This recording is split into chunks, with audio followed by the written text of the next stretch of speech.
Come on, YouTube, give me a damn sign. There we go, and we're good. And hello, everybody, and welcome back to another Reality Skewed Gamers Jedi Academy. Glad to have you here. I know it's early. It's Saturday. It's early for some, even earlier for others. But welcome to the show. You guys know what this is. This is the Jedi Academy. It's a straight Q&A show for Star Wars Galaxy of Heroes, the mobile game brought to you by Capital Games. I'm your host with the most, Ranger J 1999, and we are here to do Star Wars Galaxy of Heroes questions Q&A, and that's what we're here for. And I'm sure the panel, if they're going to come, we're going to be here. I understand getting up early this morning. I was like, dang, it's early on a Saturday. I should be sleeping in a little bit. And then waking up and watching some of my favorite old cartoons and eating some cereal. No, I wouldn't do that. But it's pretty simple how this works, guys. So you have questions. We're going to try to answer your questions as best we can. We have a simple format that all you have to do is follow, and we can get to your questions. Put your questions in the chat. Goes without saying, but make sure you follow the format. And the format is putting the word question for your actual question statement. We use Nightbot. Well, I use Nightbot as a filtering tool, and if you want me to get your questions scooped up with the chat rolling by, get a lot of people on here, then it behooves you to do that, because I will not see your question 9 times out of 10 if you don't. Sometimes I catch it. Sometimes, most of the time I don't. And even then, Nightbot can screw up too. So make sure you put the word question space, write out your question, and then we'll be good to go. I'll get it scooped up. And get your questions in sooner rather than later. Most of the times we get through all the questions, but there are times where we don't. So it is conducive to, get your questions in. Now, also too, if you have a question, maybe we don't get to your question, but that's okay, because sometimes people ask questions that you're thinking. It's fine. Don't be afraid to ask questions. It's an interactive stream, and that's what we like to do. Make sure you hit the thumbs up. Make sure you subscribe. This is YouTube. It's the way it works. View time, thumbs up, interactions, subscriptions. That's just people that follow. It's just the way it is, So I don't know what to tell you. That's just the way YouTube works.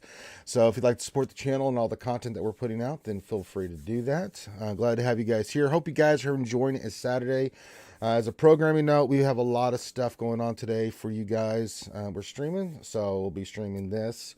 Then later today, over on Twitch, we'll be having a couple streams. We're going to have Dungeons and Dragons. I hosted Dungeons and Dragons 5th edition Wildmount campaign that we do over on Twitch. It's a lot of fun. If you haven't checked it out, please do, especially if you love Dungeons and Dragons.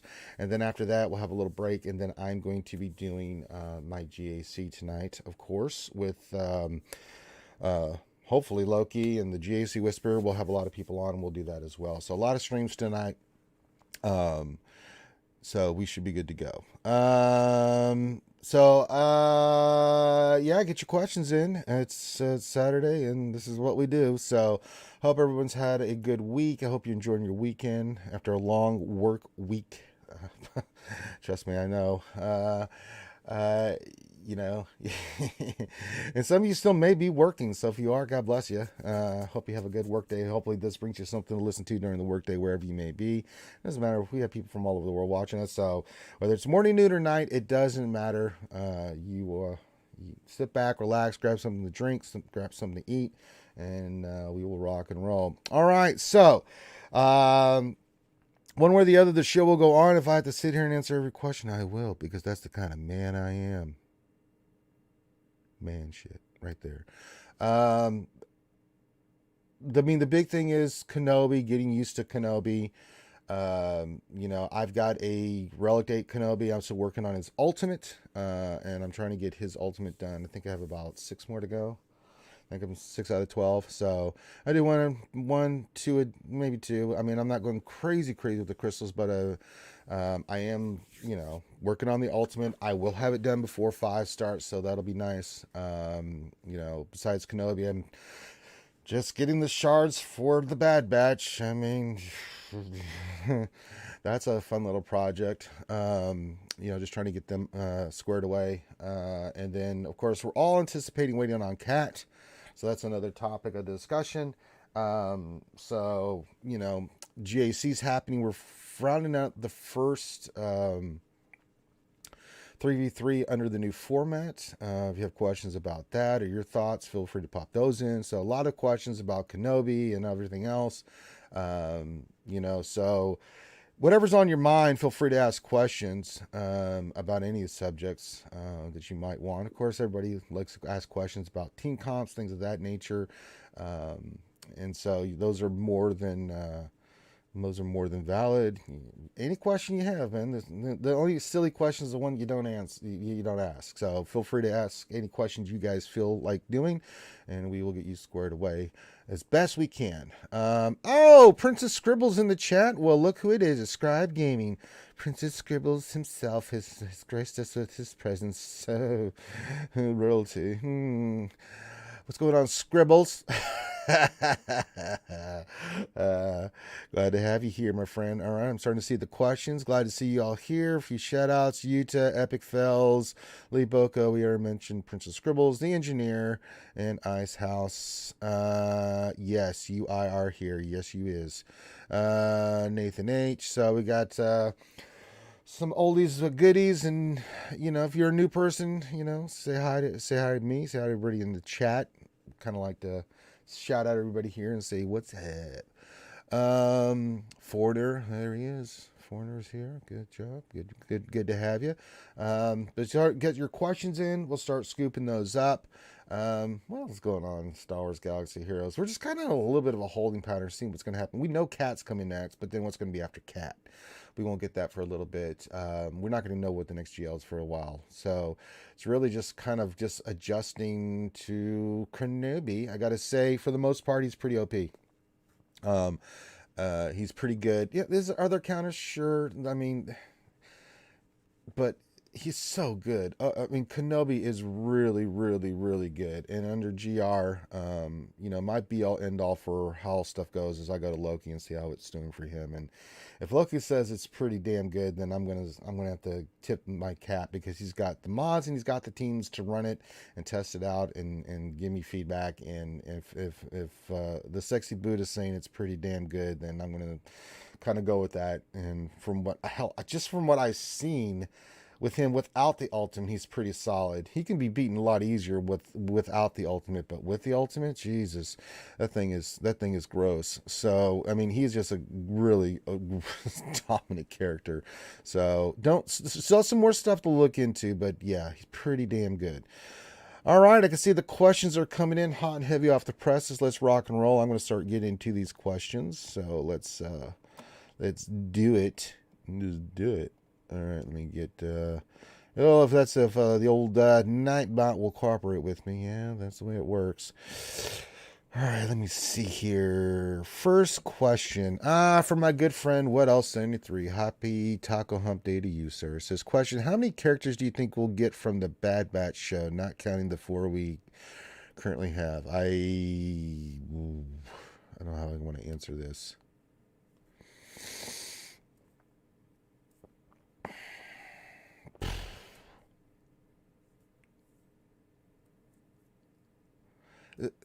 There's one that I'm not sure if it'll be. I'm not going to say why. I don't know if it's up in the air. I think maybe 1 or 2 more. I don't think we're going to get much more than what we've gotten so far. A couple more. That's it. Maybe that's basically what I think. And I'm not going to get into specifics and we get into spoilers of why I think that would be the case. And I don't want to do that. I am absolutely adoring the Bad Batch series. I think it's fantastic. I've really enjoyed it. I think it's really good. 2 to 3 at the most. 2 I have a good idea about, but 3 maybe. But yeah. What's the Liboka question? What's the spoiler rule for the Bad Batch? We don't talk about it, period, until the show is completely over in 2 weeks. Because some just do not have access to Disney Plus, certain parts of the world, or some people like to binge it all at once, which I totally get. So they wait till the entire series comes out. So we don't say anything. So no spoilers, period. Nothing, no discussion. It's not like a movie where we wait usually 2 weeks before we say anything. So yeah. No spoilers. No spoilers. No talking. nothing. I mean, I mean, I would love to, but yeah, we just don't. All right, next question. Elliot Worsfold says, do you think Conquest should always be live? It felt like a lot when Conquest was live, but now it feels like there's a lot of dead time too. Um,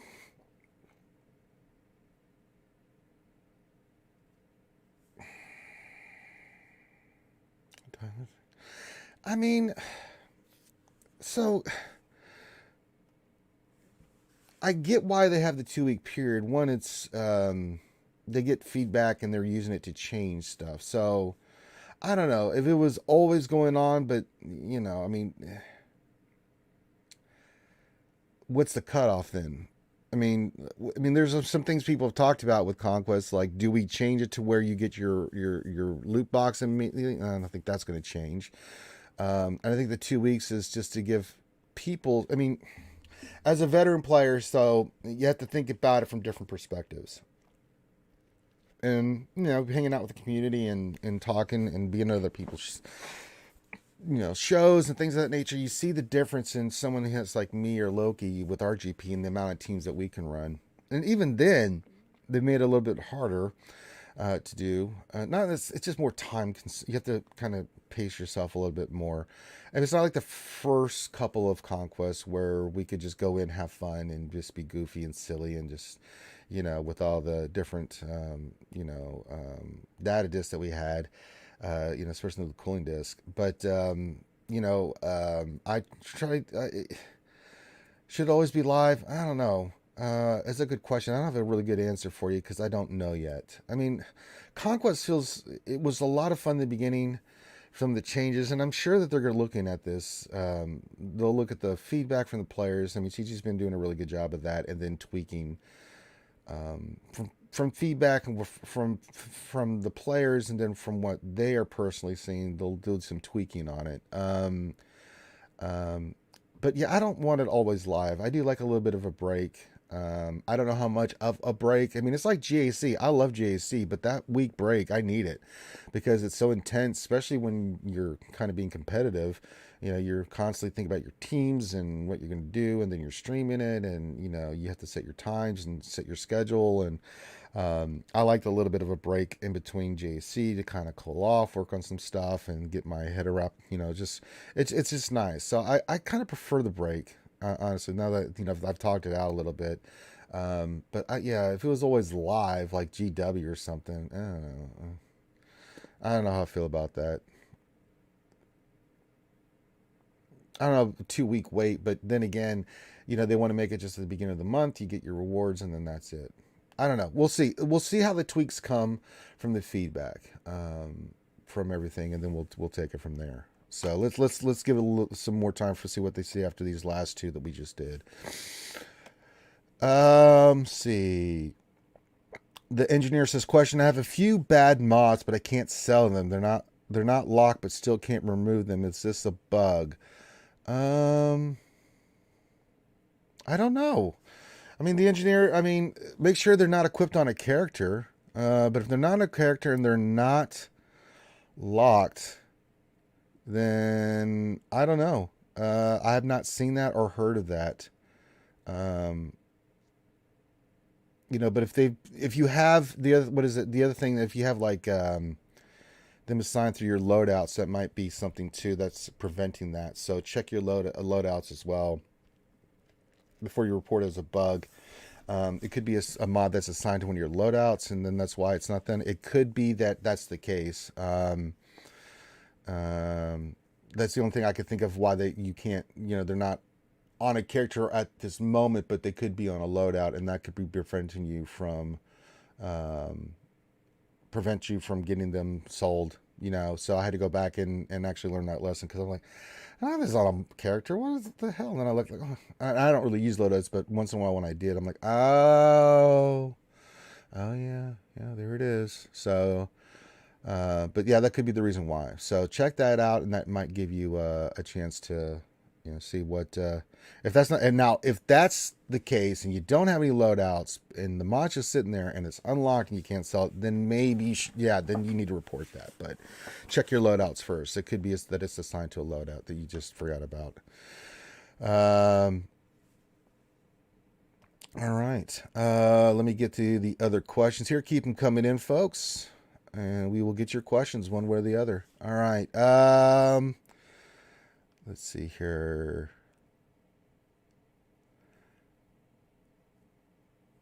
We answered that one from Lee about Bad Batch. Foreigners' question is Jedi Master Luke's Ultimate worth it, or should I save tickets for when I eventually get Jedi Master Kenobi? I think it's worth it.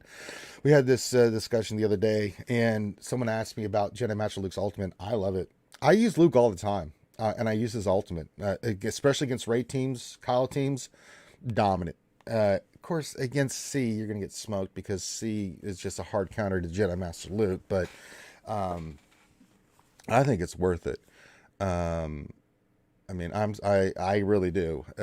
You see me in threes all the time. It's like Jedi Master Luke, couple Jedi, Jedi Luke, get in there, hit his ultimate if I need to. Sometimes I don't even get to his ultimate, but if when I do, it's brilliant. It just absolutely kicks ass, especially in fives. Now fives is a big one because once he gets his ultimate, Luke is pretty badass on offense. I mean, in defense.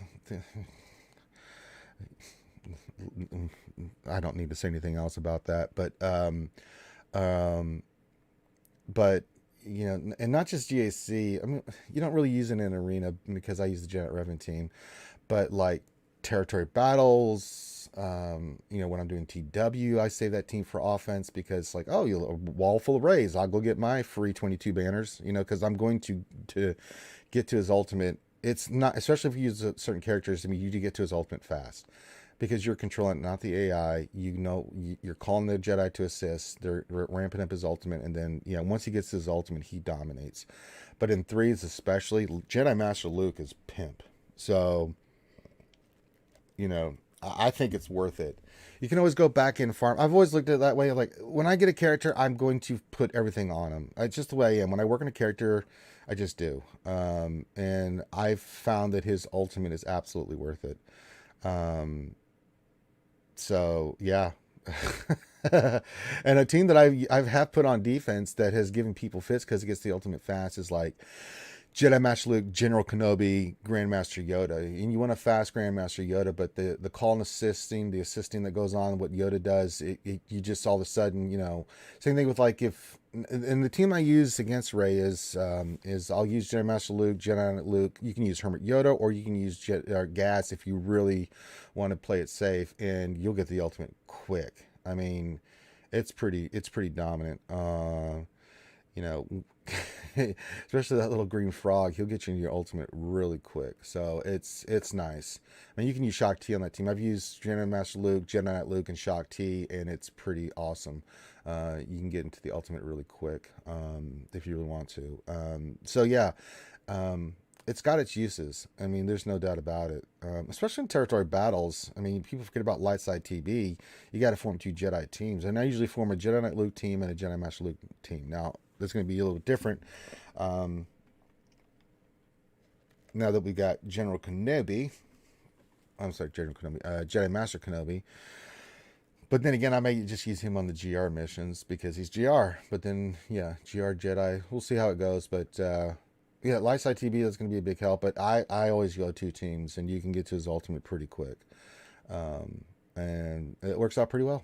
I do very well with the Jedi missions. I mean, Luke with Hermit Yoda, and then Jedi Master Luke with like, the Jedi can get to his ultimate, and then you can pretty much get your 3 for 4, 4 for 4 on there, depending on your mods and things of that nature. But I think it's worth it. So, get your ultimate, and then you'll get Jedi Master Kenobi's ultimate later on when you get Jedi Master Kenobi. Don't save it. All right, let's check for some more questions here. Thank you guys. I'm gonna keep the questions coming in. We'll answer these questions. Nathan H, what is the fastest way to get to this ultimate? You want characters that just you get the buff, you call and assist. Jedi Luke's a really good one for that. You're using the buff, and Gas on there is really good about it. I saw a team once that I had to two-shot the damn thing because I wasn't counting on it. But Jedi Master Luke, it was Jedi Master Luke. What was it?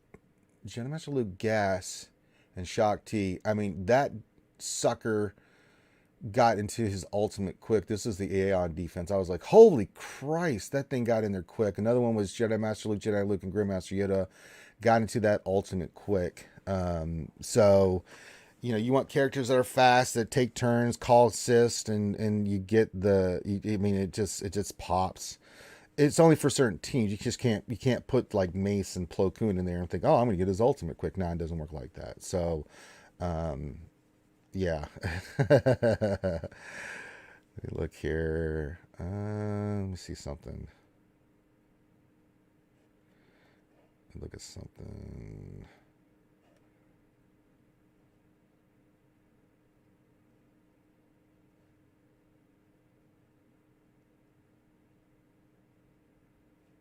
Okay. Sorry, something was tagging me on something. So, Scribble says he used Jedi Master Luke Watt. You can use that too. I like it. All right. Ray Rock question: what's the best 3v3 combo for Old Man Luke on defense against an opponent's Old Man Luke?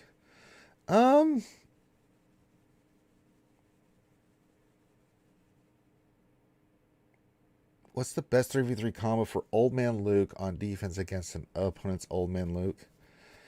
I think what's the best combo for facing Old Man Luke on defense? Depends on the team, right? So Bachelor Watt, Jedi Master Luke. I've used Han Chewie CLS before and taken it out. You know, if you got Bachelor Watt, Old Man Luke, I mean, good Lord. You can solo SLKR that because, you know, but the other ones, it's pretty much straight up Ray beats it. C beats it. I've seen Darth Rev and Jedi Master Luke lead do it. I mean, Darth Revan, if you're super fast, yeah, Luke will go first, but you're not going to land E-Flux because they don't get the ability block. Then you go, and then, yeah, it's a pretty solid one.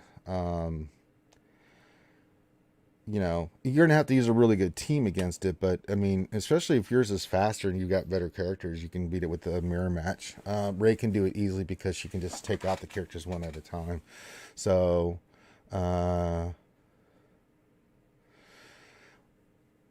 Scribble says if Ranger wants company, I can jump on, but that is his shit. Scribbles, you know, you're a complete buffoon. You know that. You should be. Well, first of all, I don't know why you're not. Hit me up in Discord, you knucklehead. You should be in the Jedi Academy stream. You're always welcome, you psycho. It's content creators, and I don't know why you're not. Why the hell are you not in here? Let me look. Is Scribbles even in our Discord? I'll find out here. Let me look if Scribbles is in here.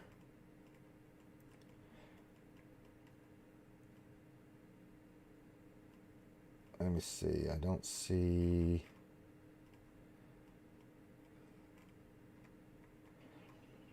Let me look here. Oh yeah, hey, buddy. You did have it. I knew you had it. You're such a turd, man. You're such an idiot, man. You're such a turd, dude. How you doing? You're all right. Well, I was going to use Fowler language, but I'm trying to keep it somewhat PG related, man. What's going on? Not much, man. Not much. Just chilling on a Saturday afternoon. Well, for me, afternoon. Yeah. What time is it over there? Like 3, 4 o'clock in the past 4. Yeah. Yeah. Now, as we all know, Scribbles is English, but he's also Gibraltarian because he lives in Gibraltar. I do. Yeah. So he is the pathway to the Atlantic from the Mediterranean. So yeah. We hold the key to the Mediterranean. They could call it. Yeah. I don't know if you know this. I don't know if you know this, but Hercules is the one who created that place. Yeah, there's the Pillars of Hercules, which he apparently separated. It's one of his labors or something. I don't know. He's really strong, guys. He can push continents apart. Yeah, he pushed him apart because he needed some water or something. I don't know. Keepers, mister. You're real strong. He's like, yeah, I take my steroids. It's pretty good. Yeah, the PEDs back then were insane. All right. Yeah. Scribe, I gotta ask you, what the hell's been going on with you in GAC, man? Man, my GAC is all over the place at the moment. I kind of figured. I've been looking. I see those reports. I'm like, what is happening with Princess Scribbles? Oh man, it's up and down and left and right and squiggly wiggly. It's all a bit funky at the moment. I've lost my mojo. I've lost my groove. I'm gonna blame it on 3v3. That's what I'll do. 3v3, man, it does things to me. It does things to me, and then I go on tilt. Usually, if I lose something in the first week, I'm usually just like throw my toys out the pram, like, screw this, I'm done. I hate 3v3, and it hates me. But hey, I also suffered a loss in round 1 this week. Did you really? Wow. And then in round 2, I faced a guy with triple GLs. To my 2 GLs in Division 5, and I was like, wow, okay, this guy's got JMK and everything. I was like, I'm so going to lose this. I don't know how he lost his first round. And he was god-awful. He was terrible. I was like, oh, okay. Really easy defense. He couldn't even full clear me. I was like, okay. Yeah, you can't look at just what they have. You also, I mean, not by just characters, right? I think people get fixated on the characters, right? I mean, I've been, many a time I faced here recently, especially in 5s, I had 3 GLs, they had 4. But then the rest of my roster was way better. Plus, my mods were way better. You know, I looked at their GAC history, and mod game counts, man. I looked at their GAC history. I'm like, this person's not very either active or doesn't score very well. And sure enough, that was the case. So, is that Smudge? Look at Smudge. Yeah, she's coming to give me some love. She popped in to say hello to everybody. Look at her. She's just so happy. Oh, you're such a good bear, aren't you? Huh? Yes. He's just come to lay on me, apparently. Smudge, what are you doing? You're a good boy. But yeah, well, we hit Kyber, though. Kyber is the important part. Life is Kyber. Yeah, Kyber's life. Yes. Oh, such a good boy. Yes. All right. Well, let's get to some more questions, and let's rock and roll here. Let me see what else we got. Let's see. Stonewall question for Kat. What non-GL teams might she be amazing in? All of them. Yes. All of them. I was speculating with this about I don't know. I think it was the last Jedi Academy, but we had Loki, and good Lord, Kat's kit is conducive to any team you want to think of. Kat can be used with Scoundrels. She can be used with Bounty Hunters. She can be used with the Bad Batch. She can be put on a GR team. You know, I mean, she's gonna rock under Padme. I think. I don't know where she's gonna rock. Jail, see, the thing, I don't know where she's gonna be good. The thing that I'm really fascinated with, because I am working on Bad Batch. Once I get that up and running, I only need 1,400 more Kyber techs. Oof, that's close, man. Yeah, I mean, after the 700 I just put on Kenobi, I'm just like, oh, I still need 2,000 more for Kat and the 4 Bad Batch. Great. Is that all? That's only 2,000. That's like 2 days worth of grinding. Not really. No, the drop rate's not that good. Yeah, I can tell you, it's really not good. Grinding that credit card. Yep. That doesn't really help either. No, it's still a plethora of Kyber-techs. But I was thinking of her on Bad Batch because you got Echo and her who are ridiculously fast in the way that kit. But then there's some other teams like Scoundrels that you think of, like maybe putting her under, like another team we were just talking about, her under Ray with Bam, IG, and Quill. I mean, good Lord, that team's going to be stupid good. I mean, yeah, that's going to be nuts. She's going to make Ray so thick. Yeah. Like super chunky Ray. I just, it's unbelievable how good that kid is. And just, now we have to, you know, again, we always say what's on paper doesn't necessarily translate to necessarily what's going to actually happen when we play with it. But we have a pretty good idea when we see a kid, like what's going to happen. I mean, you know, God. Yeah, I mean, the 50% health, 50% offense, defense, all that getting shared amongst your allies. It's just like, wow, that's strong. That's strong. Yeah. Like, and she's got an insta kill. Sure, it only works once per match, but that an insta kill is an insta kill, right? Yeah, like, that's good stuff. You know, and people have been talking about, you know, using her under General Master Kenobi, which a lot of people will start doing because they may not have Camden. Ideally, the team that in a talk with Loki, he thinks Kat's can be not as good because Cam's a better fit for Kenobi because of the synergy you get with GR. So you'll keep Cam with him, and then, you know, then you've got this free heavy hitter that you can put anywhere with Kat. Yeah. Not that you say you can't use Kat, but it's not as synergistic as like what he's seeing with what he's getting results with. I think that Kat is probably going to replace him in, well, maybe not replace him, but I think she's definitely going to be featuring in the arena squad for him. Sure. Simply because that's going to be basically a second turn annihilate, because you'll just have Kenobi reduce her cooldowns, and then she's like 190 base speed, so she's fast. Oh yeah. So she'll go after their GL or something, and then insta kill one person. Yeah. It's like that's a pretty good way to, immediately going one player up, like the second, third turn of the match is really powerful. But I agree in places like TB, Territory Wars, GAC, I think she won't be part of the JMK team. No, and maybe for offense if you want to use her that way for her team, but Yeah. um, you Especially know, if you underman as well, because she'll gain that hmm extra stat boost on top. yep. So yeah, she's going to be great for a short manning in GAC. Yeah, there's still, yeah, as I said, we still have some stuff to work on. Mm. Um, so yeah. All right. What else in the three says? Oh, here's a really good one. Question: what new strategies do you think people will use in 5v5 GAC with more teams on defense? Depends on the roster. Yeah, For for sure. me, my strategy is I still put down crazy good stuff Mhm. because I have a ton of extra crazy good stuff. My roster is really balanced. You've been talking about this for a while now, Scribbles, Yeah. about having a really good balanced roster. Yeah, go get your GL, but then get a Mhm. counter. Then go get another GL, then get a counter. You don't want to just have nothing but GLs because then you have nothing on the bottom to really do anything with. Oh, for sure. You'll get some teams from working on GLs, but not some of the really awesome teams that are out there. That being said, my strategy is I'm going to put GLs down on defense. You're going to have to deal with those, but then you got to deal with my A teams. And my A teams that are right below that are significantly just, it's been like this throughout my GSC, way better. I have better mods. I have the teams Mhm. relic. I have them ready to go. So I have counters and I have the defense. So it gives me more flexibility on what I can do on Well, it's offense. like Loki over there rocking a 351 speed Bosk. It's Yeah, like Bosk is not a character that you think is going to have 351 speed, but he's taking out DR teams with it. It's like that's the sort of thing you got to be thinking about towards the end game. Like, yes, you can have, like you said, all your meta teams. You got to have all your GLs. You can have all your like your Jedi Revens, your Darth Revens, your whatever. But you got to think about those other teams that might feature that perhaps have got more niche counters if you mod for it correctly. I yeah. think modding is almost probably more important than building out your roster. Like if you neglect your modding, you really close down your options that's available to you, and you leave yourself really vulnerable in defense. Yeah. You got to It's have got those to be mods. there. I mean, the two most important mod sets are the speed sets, but then Mm-hmm. also offense sets. 100%. Yeah. And then health sets are important too for certain characters. You got to think about that. So when you're working on a team, think about what is the energizer for this team.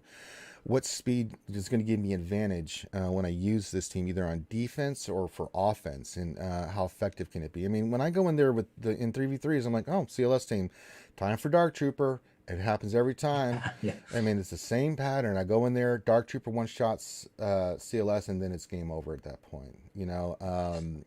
It's just certain teams you just like.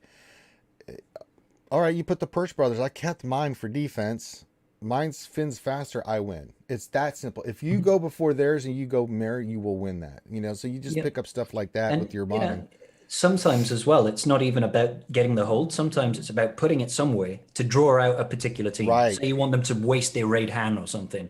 So you put that Finn Bros team in. They're like, well, I've got to control resistance here of Finn, but in the back wall, you've got something else. First You've order got Hux with Red Lobster exactly. and first order Stormtrooper. I do that all Yeah. the time where I force people to use, counters. And what I did this 3v3 is I split up my Darth Revan teams. I put Darth Revan, Mhm. HK, and Marauder as one team. Oh, okay. My Darth Revan's 346, so he's going to go first. And then I put Palpatine, Bastila, Yeah, yeah. and Malik as a team, and both my Bastila and Malik are like 323, 322. So I mean, you have to think about how you're going to approach that. And people have been, I went and looked at my GSC history the other day, and I was looking at what people are using, right, against that, and they're using to their top teams because they don't know Yeah. what to do with it, and then it really thins them out. And then all of a sudden they get to my Dooku team with Ness, and they're having to do two shots. And then the other thing too is what you do through GLs. And I keep saying Ray with R2 and Hermit Yoda, or Ray. I mean, Ray has been the all-star for me. Lots of offense. In threes, she's great. Yeah, she's the MVP in threes. So I mean, these are the things you have to think about when you're doing it. But yeah, mod game. I mean, mod you just games. have to do it. I do it twice a day religiously, whether I want to or not. And everyone knows the mod depression game that I've suffered through. But, the reason I have Yeah.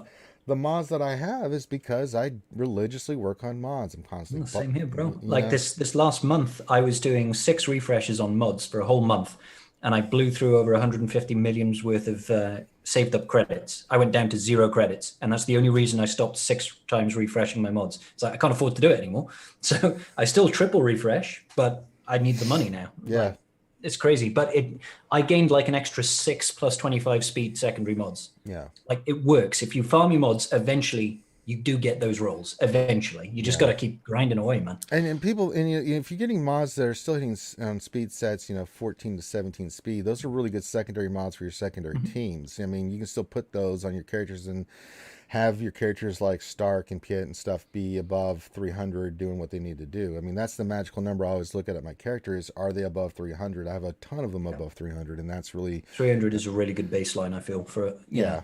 And then some more than others. Both my Romans are 340 or higher, but I keep Mhm. like, Shock T above Yeah, 330.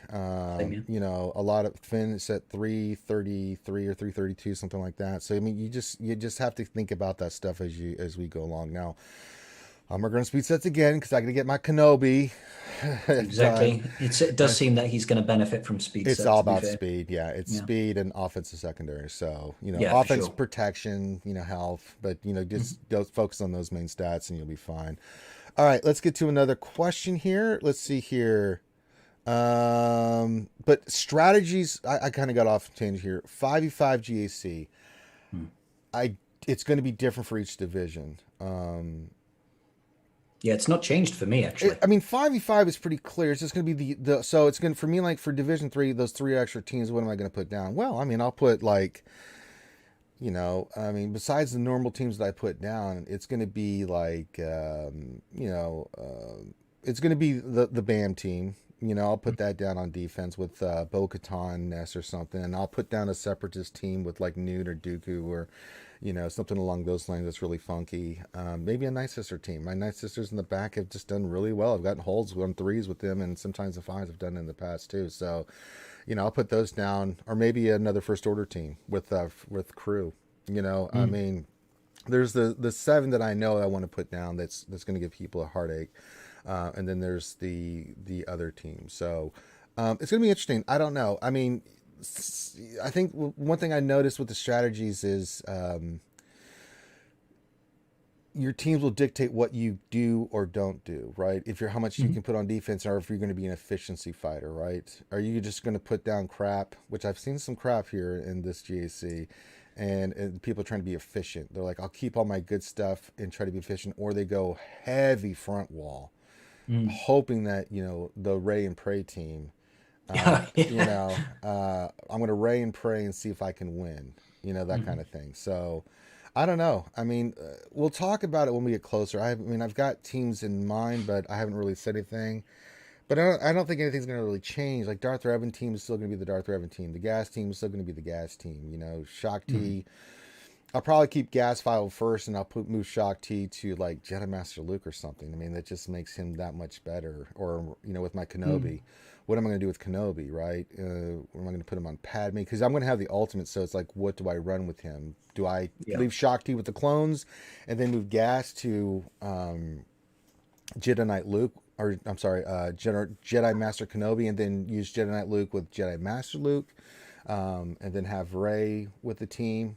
I don't know yet. I mean, we'll figure it out once we get there. But it should also be dependent too. I don't know how much you scout at your opponents, but Oh yeah, for sure.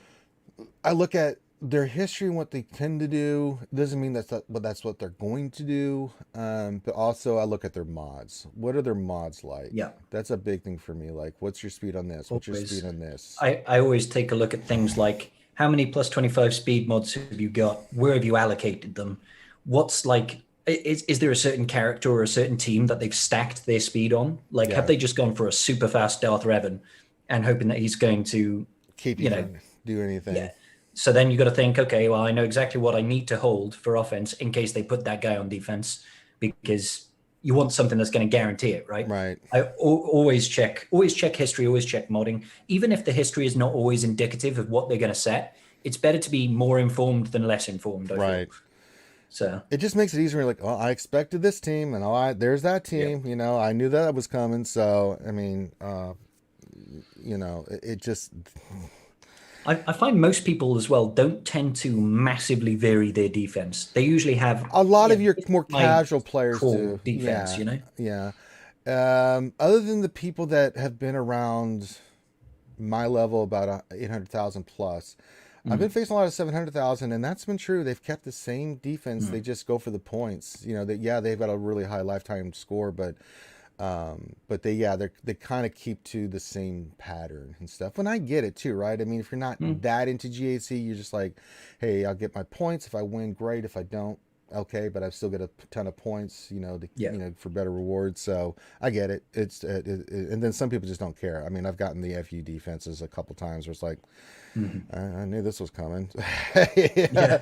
580,000 lifetime GAC, and all I see is you put your best stuff on defense. Okay, and let me just That's change my strat. that's great. I know I Thanks. still play. I just like, well, I changed my strat a little bit, but yeah, It's like, yeah, you're going to win, but your banners are going to be terrible for it yeah, because you have to just throw everything, and it's just not fun. It's not yeah. enjoyable to go against a brick wall of defense. Unless you were prepared for it. When I'm Yeah, prepared sure. for it, then I'm like, okay, I got you. So you Mhm. just the little things like that just take a few minutes. And I know sometimes people's time is different than others, but if Yeah. you take the time, you can figure it out. All right, Ray Rock question, Ranger. To be clear, I am planning to set Old Man Luke on defense since my opponent will use GML for offense as he did in round 1 last week, as well as in GSC history. Okay, now I got you now. So then for 3v3, I like Jedi Master Luke. If you have a really fast Yoda or a decently fast Yoda with good offense, that's a great second character. And then GK. That team, I mean, it gets to his ultimate fast. It's really, really good. It's a good defense. It really will mess with somebody, especially if you've got the right kind of mods on it. So, I mean, there's some other things in there, Ray Rock, but yeah, if he's going to have to do two options. I don't know what other GLs he has. He's either going to have to use C on that, and then use if they like have Ray, Jedi Master Luke on Ray, which is a better choice. It's not a guaranteed by any stretch of the imagination, but it can make doing mirrors a little bit more difficult if you're faster.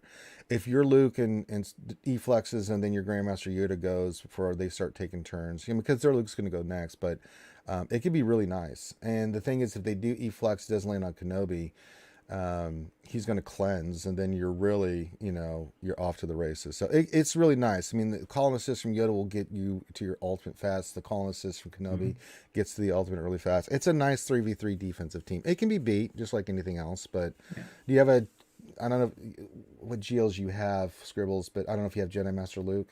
I've got JML and Ray, Okay. and I'm getting close on JMK. I'm probably about 3 weeks out from JMK or so. Okay. So typically speaking, I don't usually set JML on defense. Too good on Don't offense. I usually keep it on offense because he can beat pretty much anything. I wouldn't use him against C, especially not in 3v3. That just doesn't work. No, use troopers. Yeah, just use Yeah, well, if I have, use Darth I 11 or yeah, usually I'll save a Ray or something. But these days, I never see C on defense. They always keep him for no. offense, especially because they check me and they're like, "Oh, this guy's got JML." I'll save my C for offense to kill Yeah. him easily, and I just don't set him. So I usually keep him for offense, and I set Ray on defense because 3v3 Ray defense, it's just always horrible banners. It's got a decent chance of Oh getting a yeah. hold, but But it's always terrible banners. if I'm So not getting a buttload of holes, the times that it has been beat, they got 47 on yeah, it, and I'm exactly. like, I'll take that. Ray Rock question, Ranger. I only have GML. My opponent has GML. Well, then Huh. set that, and then if your Darth Revan's good enough, I mean, I don't know what team he's going to set with his GML. If he keeps it always for offense, then just put yours down and then make him use it. And then if Mhm. you're faster, it's going to be a pain in the ass. I'm not saying The- you don't know about RNG. He could still beat it. mhm. But yeah, if he's going to keep it for offense and you get yours, put that team down. Make sure if yours is faster, you'll have even a better shot at winning. But it's still going to force him to use it there, and then figure out the rest of your teams. I mean, I What I think would say is if you are considering doing some sort of alternate defense, do not set Basti lead with no, JML because a standard that's an gas easy. lineup beats it. It's Gas will like crush it. CLS. the, I use CLS. Like if I see Watt, Basil lead Jedi Master Luke, I will immediately go in there with C. Like sometimes I even went in one time without CLS. I went Boba Fett, Han, and Chewie. Went in there, killed Watt, burned Basila. I almost had JML. I had to two shot it, but because I had bad RNG. yeah, But I almost actually I've beaten him before with it. But I mean, because after that point you're taking Han's shots, taking turn meter. I mean, it's just a nasty team. yeah. It will control it. So I don't recommend the No, Basti lead. you're just Don't try it. yeah Like it's only going to work if they don't know what to do against it, you know. yeah. And I don't like to rely on people not knowing what they're doing. I don't think it's No, you a don't count that as part of your yeah equation. no. All right, let me see here. Epic fails. Question: just literally unlocked Bam. How should he be modded, and where does the ship work best in GAC?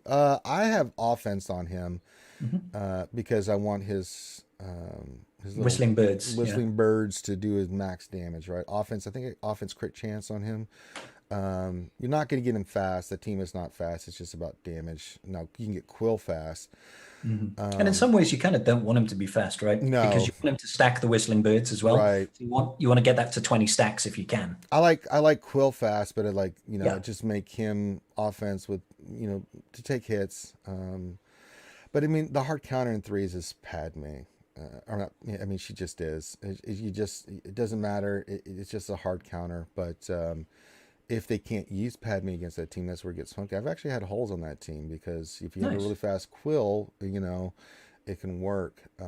But yeah, Padme, if they use it, it's a hard counter. But on fives, I was using Bam, IG Quill, Bo Katan, and Nest, and that thing Oh, got me nice. holds all over the place. I was overly shocked. I just put that team there mainly with Nessus to take banners. Hmm. And even when this was in fives. Now, even when I checked the average, even if it didn't get a hold and it got a couple of rounds that got me holds, it was the average banners on that was 53 because it just took so many. It didn't matter what team, it just took so many banners away from that because of just the way it Yeah. works, right? Well, there's a lot of AoE there. There's a lot of Mm-hmm. survivability. Mm-hmm. Like Yeah. and you got to watch out. Like who do you kill first? Because IG-11 is going to be taunting all the time. It's going to be incredibly tanky. Nest is going to be stacking all of her stats all the time, and Bam's going to be doing heal immunity and whistling birds and Yeah. AoE all over the place. Mass days. It's not something that you can like half-assed. You can't be like, I'll just throw something at it. It's Mm-hmm. like no. Like you got to think about it. Yeah. So it's nice. Um, Now, where does his ship work best in GAC? I use him on defense. I use him under the Holdo fleet. I mean, that team has been nothing but amazing for me. If it's not gotten holds, it's stripped a buttload of banners. I see tons of reinforcements. Now, the lineup I've been using is Houndstooth with Razor Crest, and then I've been using Razor Millennium Falcon, and then the two Resistance pilot ships, and then Aluminum Falcon as the reinforcement.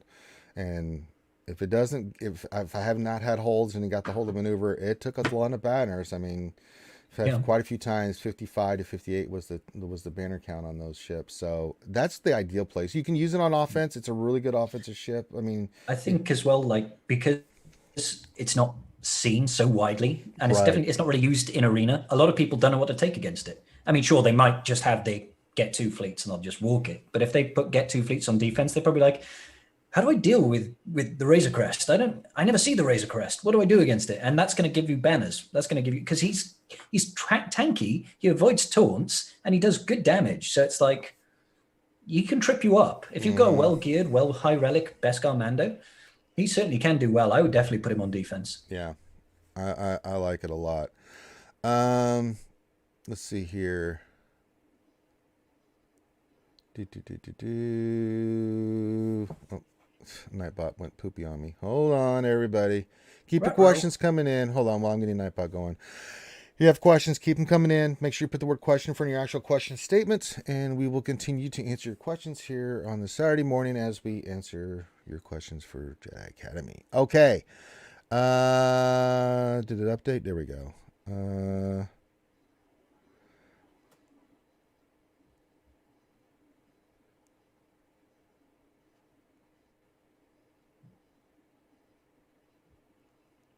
and it's still being stupid. God damn it. Hold on. Okay, here we go. Empire Dance Troupe. Question: how would you recommend to mod GL Ray for Arena in GAC? I mean, GAC, it's pretty simple. She's tons of offense with health. I mean, I have her 11,000 something damage with tons of health and protection. And I've been running. I mean, that team in threes, Scribbles, Ray, R2, Hermit, Yoda has been giving people fits because they're not modding their C's correctly. So when they go against my Ray with C, they're getting destroyed. Yeah, the ults just wipes them out. It's not I mean, between her whirling blade and that, I mean, she is because with you get master's training and then you get the buff from R2, which he's passing additional 10% of his stats to her, right, isn't he? and it's got 12,000 special damage. So you add that to her 11,000, she is going to one shot C. She's been doing it. The times people tried C, it's gone really, really bad for them. Yeah, and I've had people fail with SLKR against it. And when they do, they've only gotten 47 when they did beat it the one time. Exactly. So it's always good banners. The only I've had C beat mine with 11k offense, but his C was R8 and modded for max. He had 190,000. That's what you have to. Yeah, you have to. That's the only way you can beat an offense rate. And even then, it's really difficult because in fives, what you want to do is you want to put JTR on the team because you get the debuff. She will hit him. You know, she's going to get through the team, but locked heal immunity. That locked heal immunity, and that's the thing that makes Kenobi so good against C is he does the same kind of stuff. That's and it's so fast that, you know, Loki just is like, I put it on auto. Like, damn. It's like, I just put this shit on auto. That's what I love about GK and General Master Kenobi. He's like, I just put it on, you know, auto and just watch him just wreck Kylo teams. I mean, Kylo teams he just eats alive because Kylo can't even get to 40% of his ultimate before his team's dead and the, you know, Kenobi's going. He eats C because of the debuff. You know, same thing with Jedi Master Luke. We tried it with a bunch of different variations of Jedi Master. Now the Jedi team of Jedi Knight Revan, Luke, Gas, Jedi Knight Luke, you know, Watt works against it because you just mark the either their snips or the character that doesn't have the protection on it. You can get around. You have to be able to get around Kenobi's taunt, and that team can do it. But if you don't, you're hosed. You can't do anything. They keep getting their health and protection back. They mark, and then you're in big trouble. So, yeah. Okay. But yeah, offense, and more offense. If you want to see how I've got mine modded, Empire Dance Troupe, look me up on StarWarsScoutsOfHeroes.gg. Just type in Ranger Jane 1999. I'm pretty much the only one with that name there. It'd be easy to find. You can see I've got my Ray and other teams modded. What else? Question in GAC 5v5. If you have 5 GLs and your opponent has 5 GLs, how do you think you'll use your GLs? Well, I'll be in the 4 and 4 category. And it pretty much what's happening is with Kenobi, I'm facing people with 4 GLs, but they're all the old GLs, and I've got Kenobi. You know, so I don't know. I mean, I don't have 5 GLs. Loki does, and he varies. I mean, when it was 4, I mean, he's tried different things, but what Loki usually does is he puts 2 down and he leaves 2 in his pocket, because especially in 5, she's got more counters. In 3s, it's a little different too. It's a lot easier to use non-GL counters to GLs in 5v5 compared to 3v3. Almost nothing works in 3v3 for GL counters. You can't. It's a very small pool of teams that work. It's pretty big. But in 5s, it's a different animal. And I know Loki will put more GLs down because he's got all the counters. But then in his bracket Division 1, 8.8 and higher GP, everybody's got the counters. It just comes down to mods. Loki will look at mods and he will, depend on what they have. Now, what he's been noticing too is a lot of people, they keep all their GLs. He had one where, you know, a lot of matches where they only put 1 GL down and kept 3, or they put no GLs down, just went straight all the A teams on defense. But you know, I don't have. I mean, that's just the observations. I mean, some people actually will put 3 GLs down. Loki's done it before in the past. He actually did one thing where I think he put all his GLs down and just had all the counters and still won. So it just depends on how the team's Got to modeled. have balls to do that. Well, if you It's got like, the yep, counters, like it's like, hey, yeah, he's like, I'm not worried about, and I'm kind of in the same boat. It's like you put SLKR down, I'm using Jedi Luke. You put Palpatine down, I'm using my troopers. If you put Ray down, I'm using Vader. You know, and I think typically the standard that Loki came up with was 1 GL or 3 GLs and keeping 1 GL just in case you have that one troublesome yeah, GL that's on defense, and then using all the counters. So it depends. Threes, as Scribble said, you need a GL for GL. I yeah, mean, Darth Revan more or can less. handle like a Jedi Master Luke team or something along those lines, but yeah, it's pretty. Mm. And it It's gets hairy pretty. as It well. gets really hairy. I And, mean, and I Ray is find just in too good. 3v3, it's so much worse if you drop a battle compared Yeah. to 5v5s. Like having to dip into your reserve teams in 3v3, I feel it hurts a lot more than in 5v5, just because there's so many more teams and Well, yeah, the you lower you are in the divisions and less teams you have, I mean, you're kind of be all end all, right? If you have a boo yeah, boo, then it exactly. gets now for me, I can have a boo boo and be like, okay, I'll just go use this team because, Yeah. I'll just switch it up. But yeah, it gets a little bit wonkier. Loki's the same way. He's like, it depends on what he does, but there's been times where Loki's like sweating it because he's like, if I lose this, I don't really have anything to use because of the Yeah. defense he's facing. And then other times he's like, no, I can use this team if this doesn't work. I did that the other day. I was like, let me try this JTR team. I don't really want to use it anywhere else, but let's give it a shot because it's first order. I want to see about I was just testing out the turn order. It was yesterday. Mm. And I knew I already had the match win, so I did it. And I'm like, okay, it didn't work. So let's go use this team. We'll just go use this team like I should have. But, I had to try JTR and I think, learn some stuff from it. So, just depends on what your roster looks like.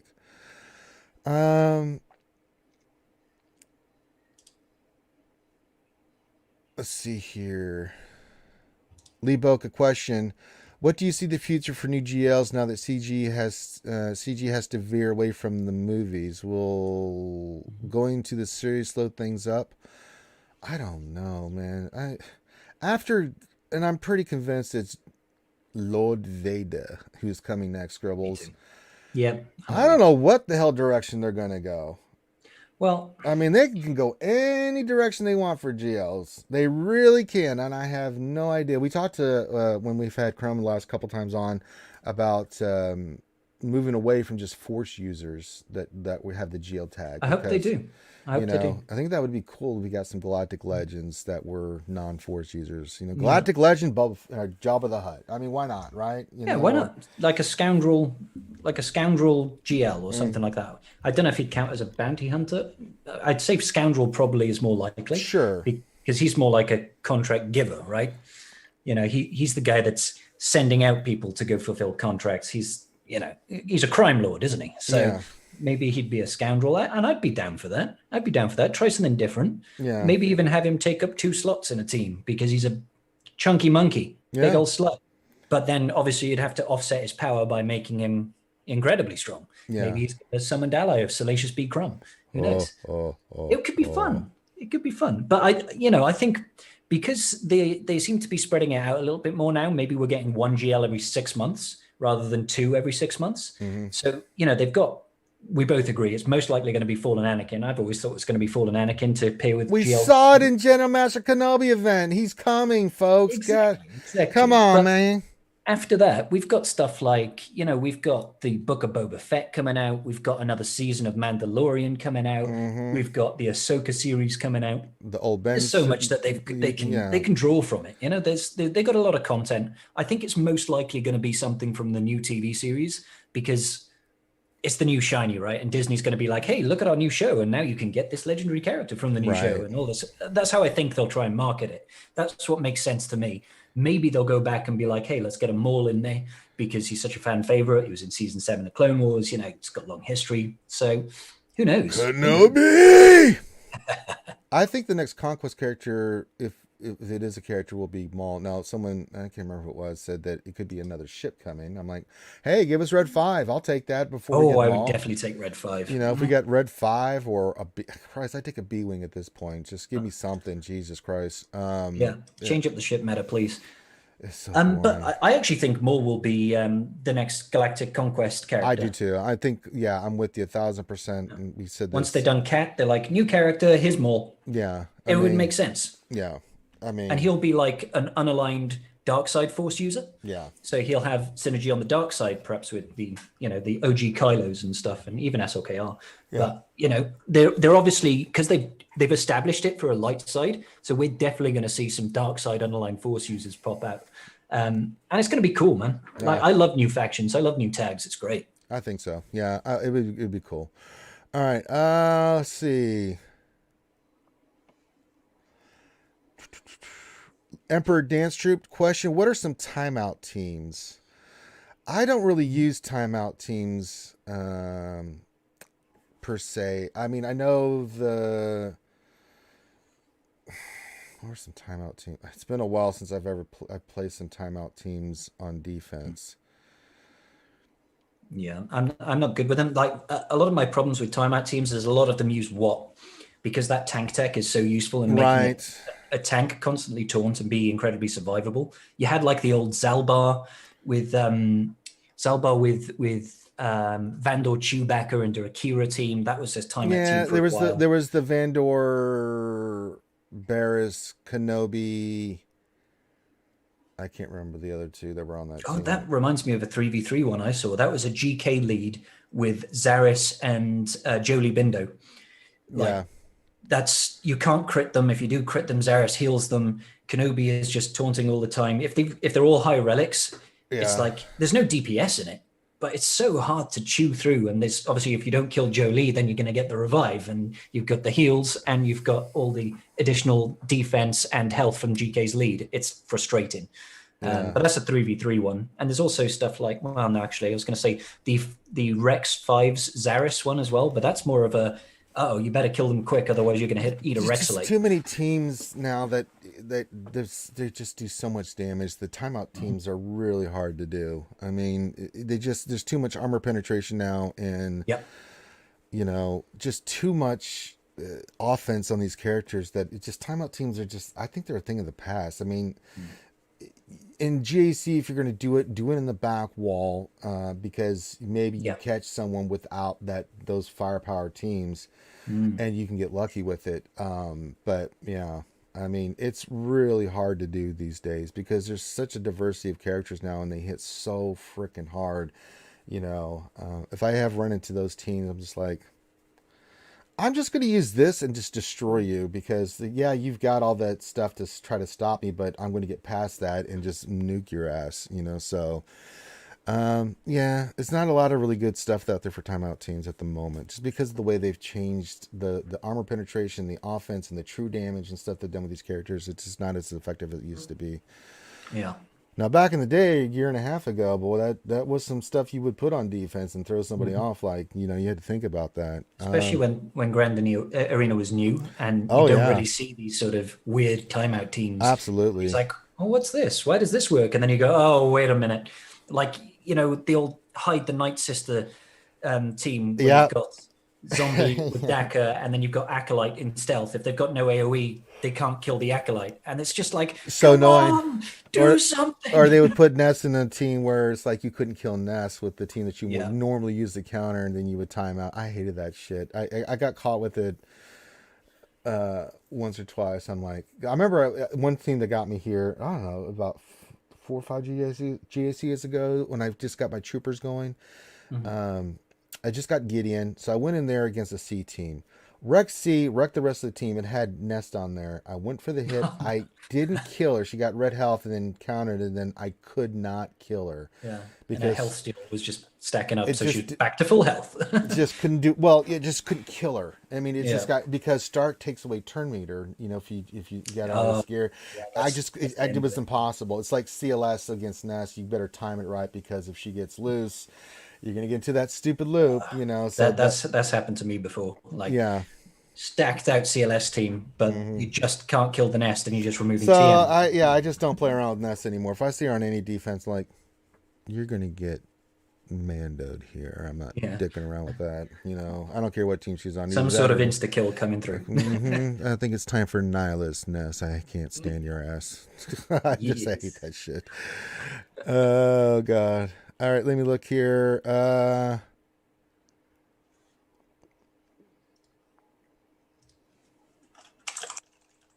Epic Fails question: just about to unlock SLKR. Why is the event so hard? And also he how should he be modded in crew?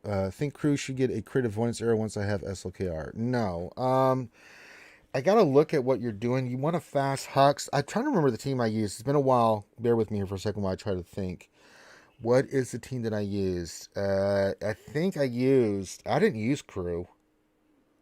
I don't know if I used crew with that because, well, you got him as a leader, so then I take that back because it's your crew that you're using for the event for the SLKR. Yeah. Apart from the ultimate tiers, right? Stormtrooper, Red Lobster Trooper. I think I went Hux, and then I went. I want to say officer, just so you get the turn meter going on that. Hux is very important. You want him above 300 speed. Tons of offense on your Red Lobster Trooper. Or did I run? I'm trying to remember. It's been a while since I've done the event. I know it can be a pain in the ass, but there are teams. Go back and watch the videos of me and Loki doing it because we had a certain order that we did it. Now, I do know for the ultimates that, and I just did this with Buzzsaw this past Sunday when I remodded his accounts, and we went. He was having a lot of difficulty with the ultimate. One, his modding was not very good, so I got a super fast SLKR. Went in there with officer, Red Lobster, First Order officer, and I think Stormtrooper. And I'm like, okay, now that you get your speed set, okay, stun Finn, stun Poe, AOE, you're gonna win, and he did. Ramp up your SLKR. The first three events, I think that's the key. Is it's definitely Hux, Red Lobster Trooper. I think Stormtrooper because you get the call and assist, and officer. That's the team I ran with that. I have seen people use Kylo Ren, and because you already got crew, I think tanking. Mass Kylo Ren, I don't like that as much. I mean, yeah, you get the AoE and the turn meter. You can stun, but if it doesn't land, then you're hosed. I like Stormtrooper in there.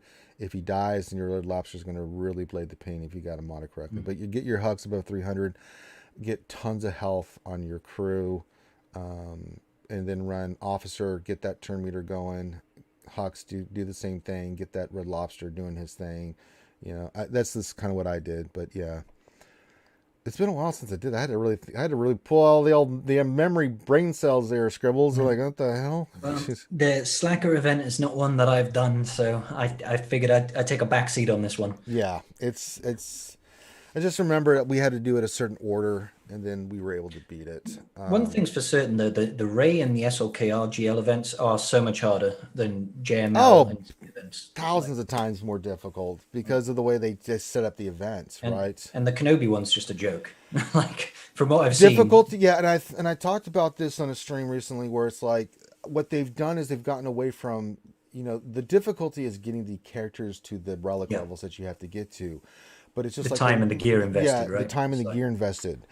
The event itself is meant to be cinematic and fun, and you just relive. Because I remember when we were doing it, as soon as it unlocked, me and Loki were unlocking it, and Loki went all the way to the ultimate. I just got to the unlock, and so I did the first couple rounds, the first three battles, but I didn't have enough to gear or get him to the ultimate. But Loki did. He had 23,000 energy saved up, but we had Kate there, and Kate was just giggling the whole time. We were all giggling, but she was really giggling. She had never seen one of these live, and she absolutely loved it. And she loved it so much that it made her decision to go get Jedi Master Kenobi next. Because, if you think about the Luke event, it was so good. The Jedi Luke event is so good. The BAM event was so good. It wasn't that they were hard. It was just that you relive those moments. It's rewarding. You don't. I mean, it was just so cool to see Kenobi and Anakin on Mustafar and saying their little quotes. And that's the thing. The original GL events, they weren't rewarding at all. Like I felt it was frustrating. The battles were difficult, and then you lose all your tokens, your That light was the side of thing, yeah. tokens, and that's just like so grinding. And then when you finish it, you're just like, I'm so glad I'm done with this. Like, and I don't have to deal with this Paper, rock, rubbish. scissors was Like brutal. the cinematic side of that was kind of cool. You know, having the scene switch, that was kind of cool. Yeah, Like, but like the gameplay was dull. It was just like, why have I got rock, paper, scissors? This is complete RNG. yeah. It's not engaging. There's no skill involved. So I think that's why they changed it. All the negative feedback that they got from the first two GL events, they're like, right, we're changing this. We're mixing it up. Yeah, make it cinematic and make it memorable because, I mean, just to get those characters, I mean, General Master Kenobi, you need 2 Relic 8s. That's no easy. Halfton and 3 others that are Relic 7. That is no easy feat to pull off. Especially if you're free to play and you're coming up in the game. But when you get in there and you see the event, it just makes it so much fun. Just to see that. I don't care about the difficulty. If you want to give me a difficulty event, do another Malik style event. I mean, I think if you want to make it difficult, don't have a ticket system involved. that's the thing. Tickets make it where, I mean, because I think the best one, the best events they did was the Malik event. I enjoyed the shit out of it. I think from a technical standpoint, that was probably because that was all about the setup, how you actually tackle the battle, the execution, how you're going to beat this, right? The thinking man's game on that. I think legendaries are good for that, but Galactic Legends, no, not with the time invested. Make it epic, make it super fun. I mean, you can say what you want about BAM, but the event was amazing. I mean, I loved it. It was so much fun to go in there. Once I got Quill and IG going against that ATS team. Oh God, it was so good, man. It was so cool. I was just like, get the hell out of here. The music was playing too in the background. It was so good, man. Do you remember when they actually changed the background music in game as well for a time being? Yeah, it was unbelievable. It was so good to do that. I mean, it's just that's the stuff you want to see. Because I remember and I think they picked up on this. I think it was for the CLS event where old Ben sacrifices himself, that part. That's where I think they started getting the idea, okay, this, let's relive those moments for the fans, right? If you're going to have to grind through this and get tickets and have to do this, let's make it at least cinematic and memorable so you relive those moments from the movies and things. And I think that was, I think that was just brilliant, smart. Like the CLS and the JKL one, they just have such, probably because it's so iconic, the scenes that they play, it's just got such good sort of like fan service to it going through those events. They're really good for that. Yep. All right. We're going to go here for a little bit while longer. So get your questions in. Make sure you follow the format. Make sure you put the word question for your actual question statement, and we'll get those scooped up and read. Make sure you hit that thumbs up. If you're watching this, go ahead and hit that thumbs up icon. It's YouTube. It's not Twitch. It's the way it works. So if you like the content, hit that thumbs up. Help support the channel. All right, what else on your 3? In regards to GL speed, who would you make fastest down to who can be slowest? Well, the 2 that I would make the fastest, Kenobi, SLKR. Kenobi! Definitely Kenobi and SLKR. Jedi Master Luke, health and protection. I have nothing but health mods on him. I don't know what speed he is. I'd have to go look. Ray's not, here, I'll tell you. Ray doesn't need speed, in my opinion. Yeah, Ray doesn't need speed. C is health. Luke is health, and you want good speed on him, but I've got nothing but health sets on him. I'll tell you what the stats are. He is 526, tons of health and protection, out the yin yang. There's some offensive secondaries, and then Ray, she's all offense, baby. She's 530, I think, with all offensive mods and a health set with tons of health and protection. They don't need to be fast. It's not what they're not there to do. No. Yeah. I actually run because I'm not a max GL kind of guy. I've only got Ray and JML. I do all my arena climbing on JML. So I actually I like having him fast with offense primary cross and the crit damage triangle.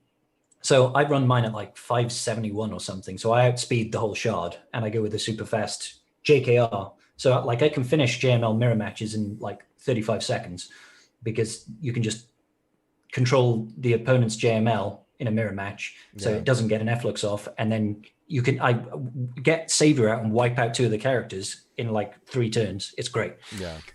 So you can mod them different ways. I think it kind of depends on what you're facing and how many GLs you've got, because the more you've got, the more options you have available, right? Like C's gonna hard counter JML, Slacker's going to hard counter C like on auto in like a minute. It's great. Yeah, I think it really depends on what you're facing and what you've got at your disposal. Yeah. So, yeah, what mods you have will dictate what you can do. But yeah, I mean, I think my SLKR, he's super fast. Like five. What do I have on him right now? Like he's 575 or something like that. That's pretty quick. Are all your GLs R8 Ranger? Yes. Nice. Yeah, because that gives you a little bit of leeway, I feel, as well. Because the extra stats mean you can decide to skimp in other areas. You can't always skimp on speed unless you don't need it. But if you've got the R8, you can go for a little bit more speed, and the offense kind of gets made up by that extra relic level. And, we've already seen Relic 9 teased in the last thing. So, I mean, that's coming up. Yeah, I mean, in a couple of months. For me, the GLs are no-brainers for Relic 8. I mean, Kenobi, I 100%. Relic 8 anyway, before even they announced Jedi Master Kenobi because of his ship. I did Gas Relic 8. I think that's absolutely worth it. I have Dark Trooper Relic 8 because, my God, that thing is stupid. Yeah. I have had so much enjoyment just going in there with the Troopers and Dark Trooper and just... Yeah. Melting them, man. Just pummeling them, I guess. Chopping them in the brain, dude. It is unbelievable. I am thoroughly enjoying. I do feel for the most part, like Relic 8 or high Relic levels really benefit offensive characters more than others on the most part. So like you said, your big hitters like your Gas, your GLs, your Dark Trooper, those things that are going to hit heavy. I did Jedi Knight Luke too because I just wanted more offense on it because he just makes the SLKR counter that much better. Bless you. Thank you. So, and I'll tell you, I mean, the one that we had to do here recently, Grandmaster Yoda, man, that little frog.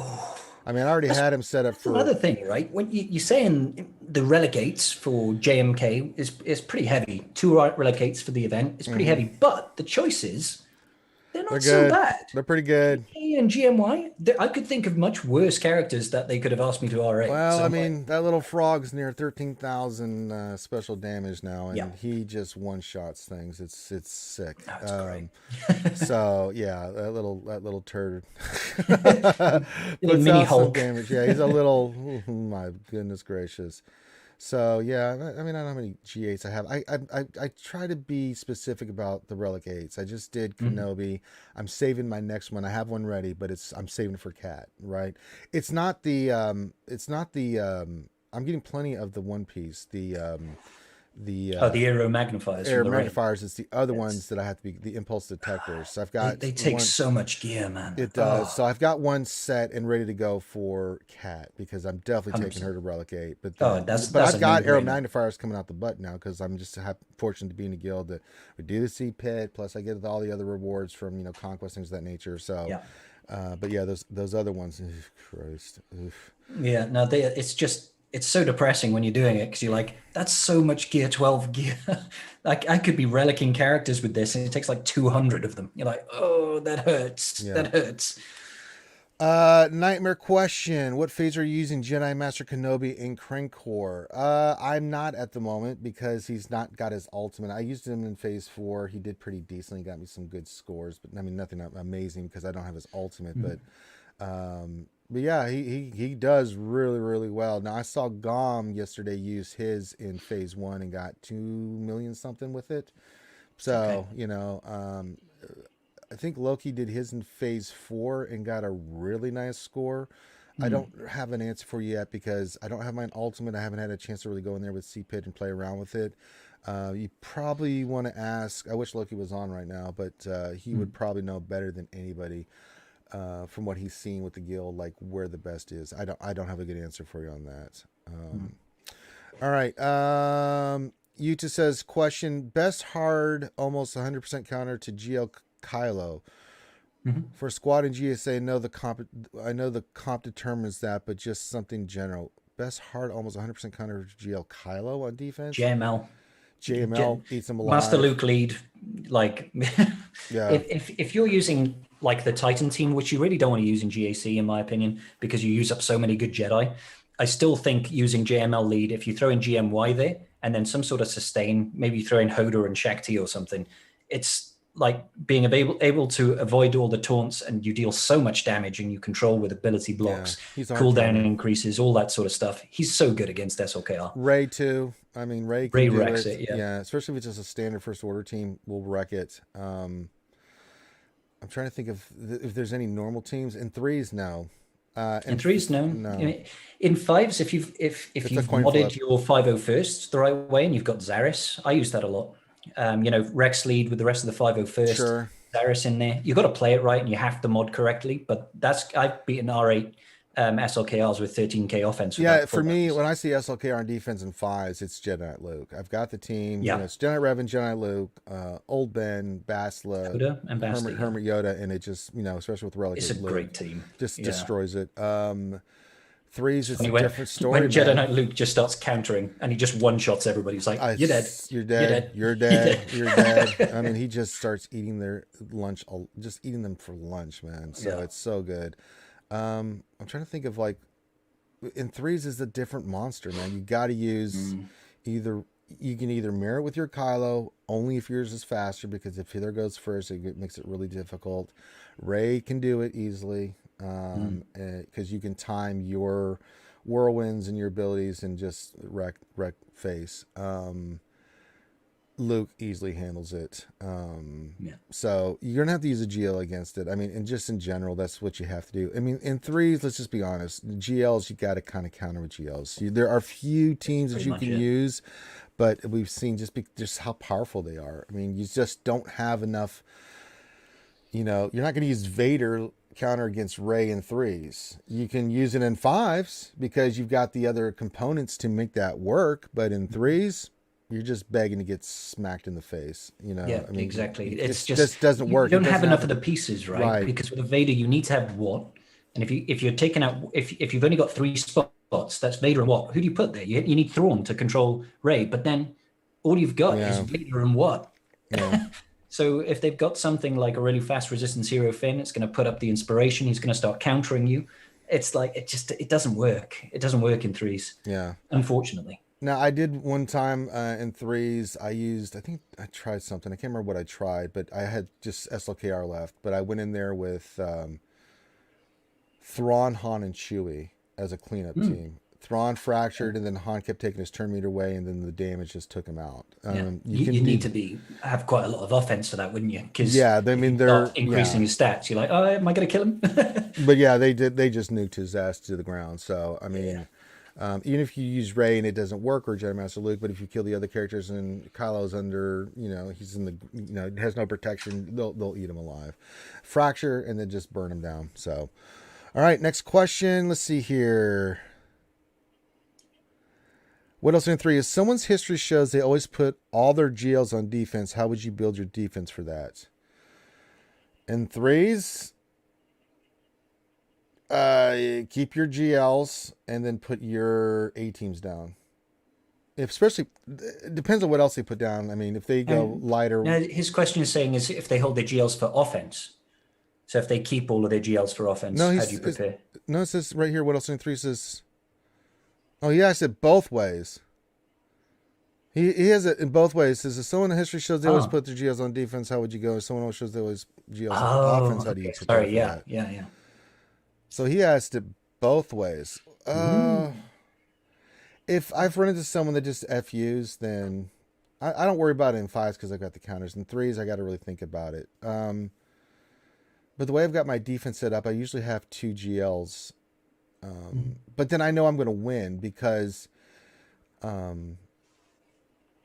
they can have all the GLs in the world, but what are they going to have left over? And also, what are the secondary teams that they're putting down? Because I have seen this too, Scribe, where they'll put GLs, but they put a lot of their weak stuff. Secondary teams supporting. It's just weak stuff on the other 3v3 teams. It's like weak first order. They throw all their eggs into the basket of the GLs must get a hold. Yeah, that's what they're hoping for. But if they put that and maybe put like Darth Revan or something, like, they put the GLs down Darth Revan. I mean, they're going hard on defense. What they're hoping for is you can't clear. So if you know that, put 1 GL down, let's say it's three GLs versus 3 GLs. Put 1 down, keep 2, just in case he tries to put 2 in one zone to keep you from clearing it. put like one of your better teams in the north zone so he can't clear. I mean, force the issue and then just clear him. Maybe you don't get the full clear, but you'll get the victory. I don't like keeping all your GLs for offense in that case because you might give him an opportunity to kind of sneak past some of your defense and get more banners than before. So put one down there and force the issue. Like, okay, well, if you're going to put all your GLs on defense, I got one on defense, but I'm putting it in the south. You ain't getting past Ray. Go clear the north, get your banners. I'm going to clear the south and win.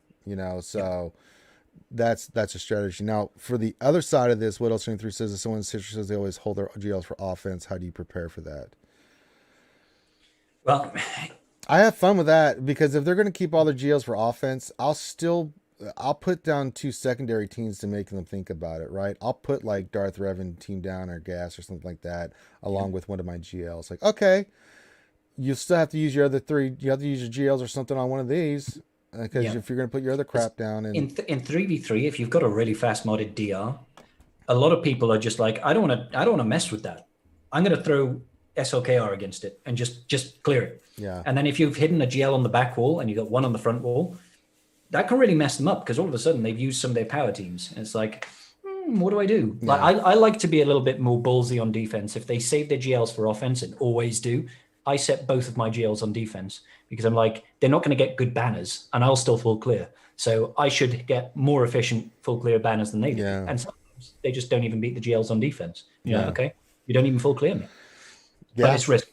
It is risky, but I always try to take that into consideration. But then what I always get them is, okay, I'm still going to do what I do. If you want to keep all 3 of your, and I faced the GAC where they did that. They kept all the GLs for, I take that back. They had 4, but they only had a Palpatine like gear 12. Put it in the back, and I was like, okay, go get eaten by troopers, and it did. But I had, with the way I set up my teams, they had to use those GLs against, one of them was against Rey. Then they had to use against my Darth Revan. They had no choice. And then they had to use, they can use it somewhere else. But then I saw what I figured was going to happen. They cleared 3 teams, right? But then they had nothing really else. Their offense just wasn't good enough to get past the other stuff I put on defense too. Especially if your A teams are better than theirs. You know, that's really where I've seen the most scribbles is where people get hung up all the time. It's, yes, a lot of times it's Rey, but it's the other teams too. I mean, they get caught up on Dooku or Grievous sort of teams. Newt lead, and it's like Newt lead throws them off. Or I've had in the back they get, or put down Bo-Katan, Armor, and Nest, and they get there and they're like, what do I do? What do I do? So yeah, I mean, it just depends. It's a chess match. And if you make the right moves, or if you think about it, if they're going to go 3 GLs on offense, put one down, force them to use one, they're going to use them against something else. You can put maybe your Darth Revan down. Okay. And then something else. But then if you've got better A teams, just put them on the front wall and then they're going to struggle. And then you've still got all your stuff. You got 2 GLs, which you can use as a solo, and some of your more other offensive teams. And then just go in there and get the points and get the victory. Even the full clear, even people that do that to me, FU defense, I still clear most of the time. It's been 1 or 2 times I just did not have enough because they put so much on defense. It's like, oh, Christ, you put gas in the back? Shit. You're like, well, it's I one guess I'm team. done. I'm not, I got cleared everything but that team. I just didn't have enough because of everything you put on defense in the front wall. But they didn't clear anything on mine. So it's like, okay.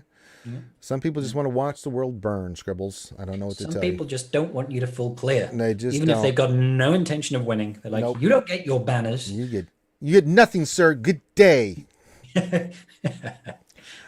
Next question from Psycho Drums. It says, question, as I get more relics on my first order and get close to my first GL, I'm facing players this round with 2 GLs versus my 0. Best counters to work on. Better to relic my troopers before the rest of my first order. I have Dark Trooper and Gideon 7-star gear 12. Star Kid and yours is still 11 or lower. No. All right, I'm going to give you a little tip here, Psycho, that of how I've done my GLs in the past. I don't relic any GLs until they're all ready to go. When I did Rey, I took them all to gear 12. And then when I was ready, I took them all to Relic 0. Relic 0 doesn't give you enough GP to do that. If you've got characters that start getting to Relic 7 because you're doing it piecemeal, this is what you're going to face. So your best bet Bloats your is, GP a lot. yeah, your best bet then at this point is just don't do troopers. Finish your other teams as quickly as you possibly can. That's your only bet, is to get that damn GL, because you're going to keep getting matched up like that. But moving forward, your next GL, take all your characters to 12. Once they're all 12, wait till you have all the pieces in place. If you want to take a couple to Relic 0, that's fine. Relic 0 is not really going to do much, right? Gives you a little bit of GP, but it's nothing crazy. The GP starts exorbitantly changing when you start going from Relic 0 up to Relic 7 and Relic 5 and Relic 3. Especially if you're doing something like, yeah, I'm taking Scavenger Raid to R7. That's a lot of GP bloat for a character that is effectively trash. It's like, don't you talk about my doesn't Ray help like your that. matchup. I use Ray all the time. Stick Ray's amazing. Yeah, but I mean, come on now. She's amazing in so much as, yeah, you can use it a one shot, maybe some tune, but don't have someone attack her because she'll fall over. She's a little bit squishy. She can be. I mean, you have to be smart about her. I always, if she has the buff, I go right for the kill. It's like, oh yeah, the second special with the triple I mean, she's going but yeah, because if you run her under JTR BB, and if threes, I do this team all the time. JTR BB8, stick Ray, and with the evasion, with the foresight, she barely gets touched. But I actually used her in a cleanup team in my last GAC where I used Thrawn lead with Sith Empire Trooper, and Scav Ray. I was like, I've got nothing left. So I just had Thrawn control, and Scav Ray was the only DPS. And she was one-shotting fools, which is still great. Like doing 60, 70k damage a hit, which is nice, but not ideal. No, but yeah, it's not ideal character you want to take to Relic 7, but it is what it is. Find use for them where you can. But I mean, if you think about it, when you're going for a Galactic Legend, you want to do it in one big swoop, so you get the 100% you do. So that you can hoard it when you're ready, then make the move from Relic 0 up. Once you do, you just have that one big inflation of GP hit, and then you're already into the working on the GL. You're unlocking it at that point. Other than piecemealing it, you know, if you got Crew Relic 7, but you still have some characters that are gear 12.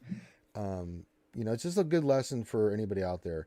Take your characters all to gear 12. Hoard. Take your characters all to Relic 0.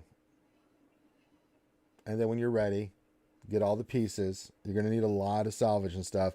Then take them all the way up to the Relic levels. I had them all in my favorites. And when I did that, you know, I did that with Kenobi. There's a few pieces that I already done because it's just the characters I worked on. That's different, right? Certain characters that if you have them Relic, because... You know, I invested in Bo-Katan. But I mean, GK, you know, these characters like GK, I already had those because they're good characters and it didn't matter. But just like I did with the other ones, like Bad Batch, I'll take them all to 7-star. I'm going to hoard up all that goddamn Kyrotech, and then I'll get them to gear 12. Then I'll take them to Relic 0 when I'm ready. I'll take them to Relic, right? You know, it's just the way it is. But when I did Jedi Master Kenobi, all the characters, I had them,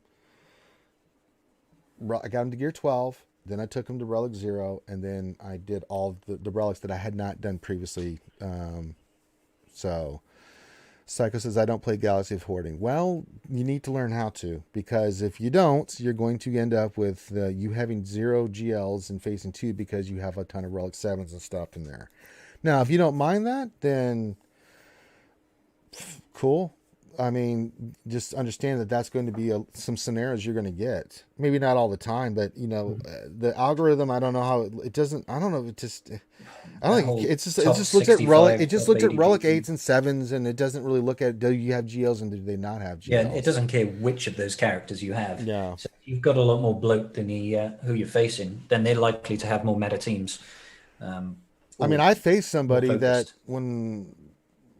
You know, here recently, I had 3 GLs at the time. They had 0, but they had like 20 Relic 7s or something crazy. And I'm just like, you got no chance. You know, I mean, that's what happens. And I felt kind of bad. I mean, I just put 1 GL and I was like, sorry, buddy. It's nothing I can do about it. So, I mean, you know, take the win. Yeah. You know, so, yeah, I mean, just, you know, it's going to happen. You're going to get those mismatches. It just is the thing. But I try to have people be smart about it. Just 12, 0, then Relic up. I mean, that's kind of what you want. If you want to go just Relic 0 first, get all your characters Relic 0, I'm okay with that because Relic 0 is not going to do much. You know, just just be smart about it and you'll get better matchups. Because if you don't, then you're going to get those matchups that are just ugly, and people get frustrated because, as you said, Scribbles, it sucks when you have no GLs and you face someone that has GLs and you just like, I can't beat this. Even though I have some better teams with mods and stuff. I mean, it's just, especially if they have a good account. If it's a balanced account, Yeah. oh boy. Yeah. It could be ugly. All right, let me see if there's any other questions here. Let me look. Keep your questions coming in. We're going for a little bit while longer, and then we'll wrap it up. If Nightbot will cooperate again. Okay. I guess we'll just talk about our feelings while we're sitting here. Good Christ in heaven. I'm feeling content. I know Smudge is. Yeah, well, he's having a nap right now, so he's obviously it's such happy. a rough life, yeah. I know, like sleep and eat, I know. get petted. Yeah, I know. So lonely at the top of Olympus. Yeah. All right, we're caught up on questions. If you guys have some questions you want to ask, now's the time to get them in. We'll go for a few more minutes here. Maybe we'll wrap up a little bit earlier so Scribbles can go doing Scribble things, and I can go back to sleeping because I have some big streams tonight, about probably 5-6 more hours of streaming to do tonight. You running through a bunch of GACs. Yeah. Nice. So we'll do D&D, and then I'm going to do my GSC. Me and Loki are going to do our GSC tonight, hopefully. Sweet. Yeah, I got a crazy matchup against those skewers, so I had to change my defense because he knows everything that I place on defense and knows every team that I have. So I had to mix it up completely, and so I'm like, I've got a different one for tomorrow. I'm facing off against Black Mamba. Ooh, that's not a nice my account, obviously, a friend of mine. But, right, but yeah, that'll be fun. Good luck. Yeah, no, he's a monster. So I'm like, I'm so gonna lose. Well, the guy that I'm facing, the skewer, he's a hell of a good player. That's Hawthorne's alt account, Proximus, and give you an idea of the battle the Titans is about to happen. I'm 850,000 lifetime. He's 870,000 lifetime. So. Yeah, it's about to get ugly. We're about to beat the living snot out of each other. But he knows my defense because he watches the stream, of course. Yeah. And so I'm like, okay, I got to change this up a little bit. I got to do something different because he knows what I got, and he knows how you like to play. I'm like, shit. So I was really thinking about that last night. Even me and the GAC, we're just sitting there going, oh God, how do we do this? She's just, some of the stuff. So we really were trying to come up with some stuff for him. So, all right, a couple questions here came in. Lord Megatron. Oh, and the Decepticons are hanging out with us today. Says, best way to mod Jedi Knight Luke. It is all about that offense, baby. I even have an offensive arrow on mine. Yeah, me too. With the offensive primary, it's not so much speed. I mean, I think mine's 215 speed. Don't care. It's all about the offense, Yeah. I'd also say it depends on if he's the leader or if he's a support in like like a Ray or a JML team. Like typically, if he's the leader, you don't really want a lot of speed. Whereas if he's under JML, I'd give him a little bit of speed, but like you said, nothing crazy, like 210, 215, that's fine. That's fine, but stack that offense, man. Get a crit damage triangle, stack that offense as high as possible. I mean, I just went offense sets, and I could still probably... the offense sets I have him are not the best, but I went mainly health and protection just to make him survivable. But I mean, I think his damage... Good recovery. I think his damage for mine is 11,456. So, I mean, he's going to hit you, and he's going to hit you hard, and just the way I like it. Yeah. I mean, I could run a little bit different mods on him, but, I haven't really hit the mods that I'd like to run on him yet, but it works. I mean, he's got the damage. I got an offensive arrow on him for that reason, so all 60 mods. I run crit chance and offense, and I have him hit super hard. I don't play around with, especially since I use him against SLKR counter. You want him to be popping fools. Yeah, in 3, I use Jedi Master Luke, Jedi Knight Luke for Rey, and I want them to do crazy damage against her and get her off the board as quickly as possible. So, yeah. Empire Dance Troop says, question, what's your strategy placing ships? More defensive heavy or offensive heavy? I was at this point. I mean, ships. I keep Kenobi and Malevolence at this point. I put down Empire and Holo typically. I keep First Order as a backup because sometimes I need to clean up, or GK goes bad. Like I had one that's just, damn, they got the coin flip. We're both relic 8. And I'm like, okay, shit. I lost that. Yeah. Cleaned up with Malevolence. And then I'm like, okay, but I still have Finalizer for this Empire team. Let's go wreck that. So, but yeah, pretty much typically that's what I do. I just like to have the ships. I don't, it's like, I just want to clear. I don't want to dick around. I'm not trying to think defense because, ships, I don't like to run the risk with ships. I don't have, because my account is quite a bit smaller than yours. Like I'm hovering just under 5 mil, sorry. Yeah. I'm like, I've got some decent enough secondary ships, but I would rather make sure that I clear their ship zone and get those banners. Yeah. And, keep Malevolent negotiated for offense. So no matter what they put on defense, I'm clearing their fleet zones. I think it's far more important to secure that. And hopefully the banners that I get on fleet is better than the banners that they get on fleet. Right. And because I don't often take a lot of reinforce. I might take 1 or 2 ships on reinforcement.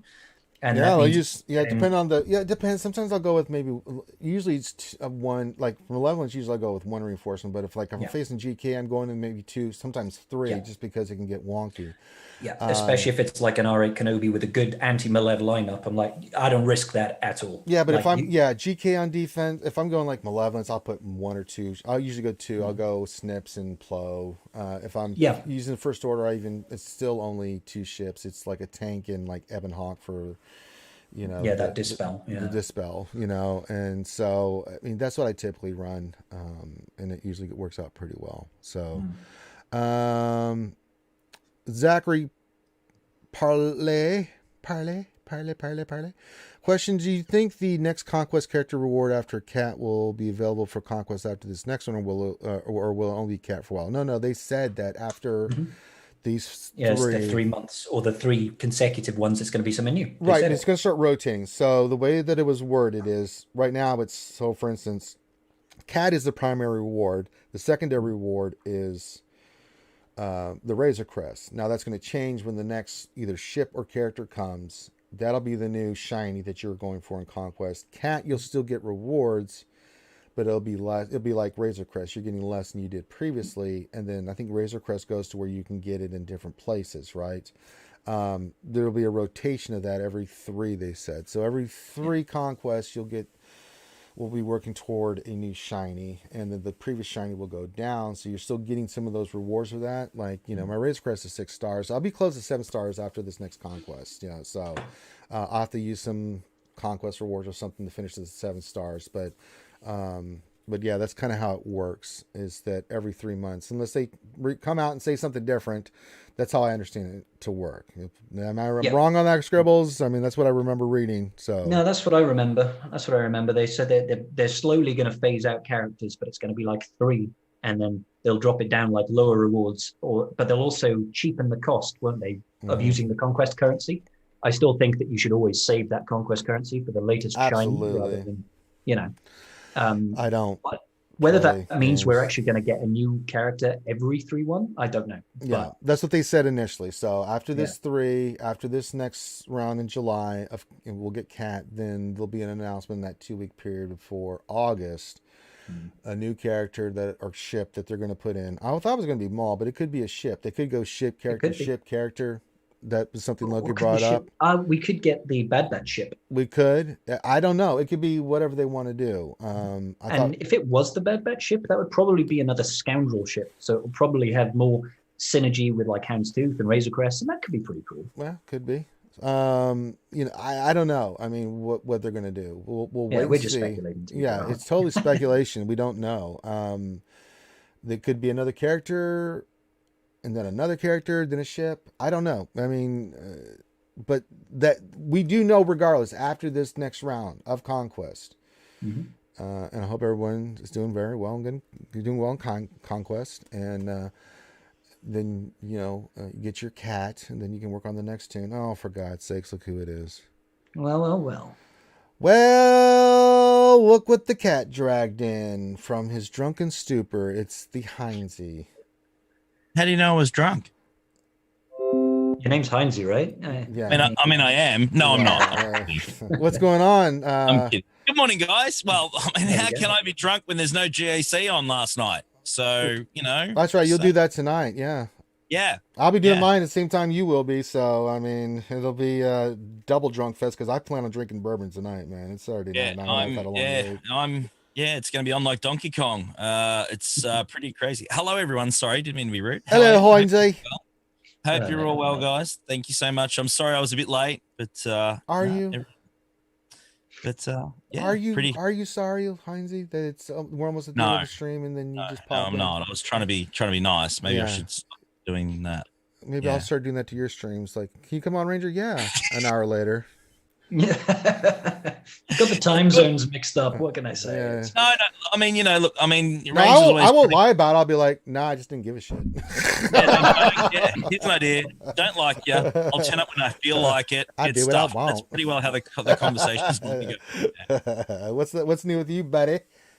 Man, it's all happening. Yeah, it's pretty cool. I need 700 more banners in attack for Kyber. You better get that shit. Yeah, I've done every feat known to man. That's all sorted, and yeah, it's gonna go down the wire. So I'm certainly super excited about the Grizzly session tonight, man. It's gonna be great. Really looking forward to it. Oh, get that Kyber, man. You should. I mean, just clear a zone or two, and you should get it, right? I mean, yeah, 2 zones. So I mean, I'm well into Kyber. I mean, this one's been kind of interesting because, I'm in Division 2. Currently, I'm ranked 155. I'm in Kyber. And the only reason I'm not ranked higher and the only reason I'm not undefeated is because I completely derped that GAC after we did the mini stuff on Saturday. I completely derped. I should be undefeated, but I'm 10-1, and I'm still 155. So it's been interesting to see with the division breakdowns where people are placing now that, in Division 1 it used to be from 5 mil to 9 mil, right? And before, I would still have the same record and points that I would have right now, but I would still be like 500, 600, being undefeated and having no chance in hell of being in the top 5. I mean, I don't know where you're at, Heinz, or what your record is, or Scribbles. Let's talk about this. Like, where you guys, with where you're placing, like, are you seeing you're getting a higher rank in, with your wins and stuff now? We'll go with you first, Heinz. Where are you at? Yeah, so I'm sitting right now in Erodium at about 41, position 40, ranked 41 at the moment. So obviously there's smaller groupings, there's no doubt. But I think it's more genuine. I really do. I think that they got them right. I think that the teams we have to set are a good stretch. It's certainly achievable. It's not outrageous. If you've got those fatter rosters, it's certainly a little bit more helpful than a lot of the tuned rosters, but we're not coming up against guys that are, 900K less than me and are tuned as hell. And, it's just more genuine roster to roster. Yeah. I believe anyway. That's I agree, man. Like I'm not facing guys with like 2 million more GP than me. It's lovely. Yeah. I think it's great. I think 300K more GP than me. That's okay. Yeah. I can deal with that. It's good to be in that fair benchmark. It really is. I think it's just a fair grouping, a benchmark. And most of the people around your GP level within that barrier should have very close to the same style of roster anyway. Yeah. Sure. I mean, I got that. Well, of course, I'm in, when I got to this round, I was already in Erodium and getting ready to go to Kyber. So I got everybody. I had 4 GLs, different mix. We're all around 7.1 million GP, give or take, up or down around that range. So yeah.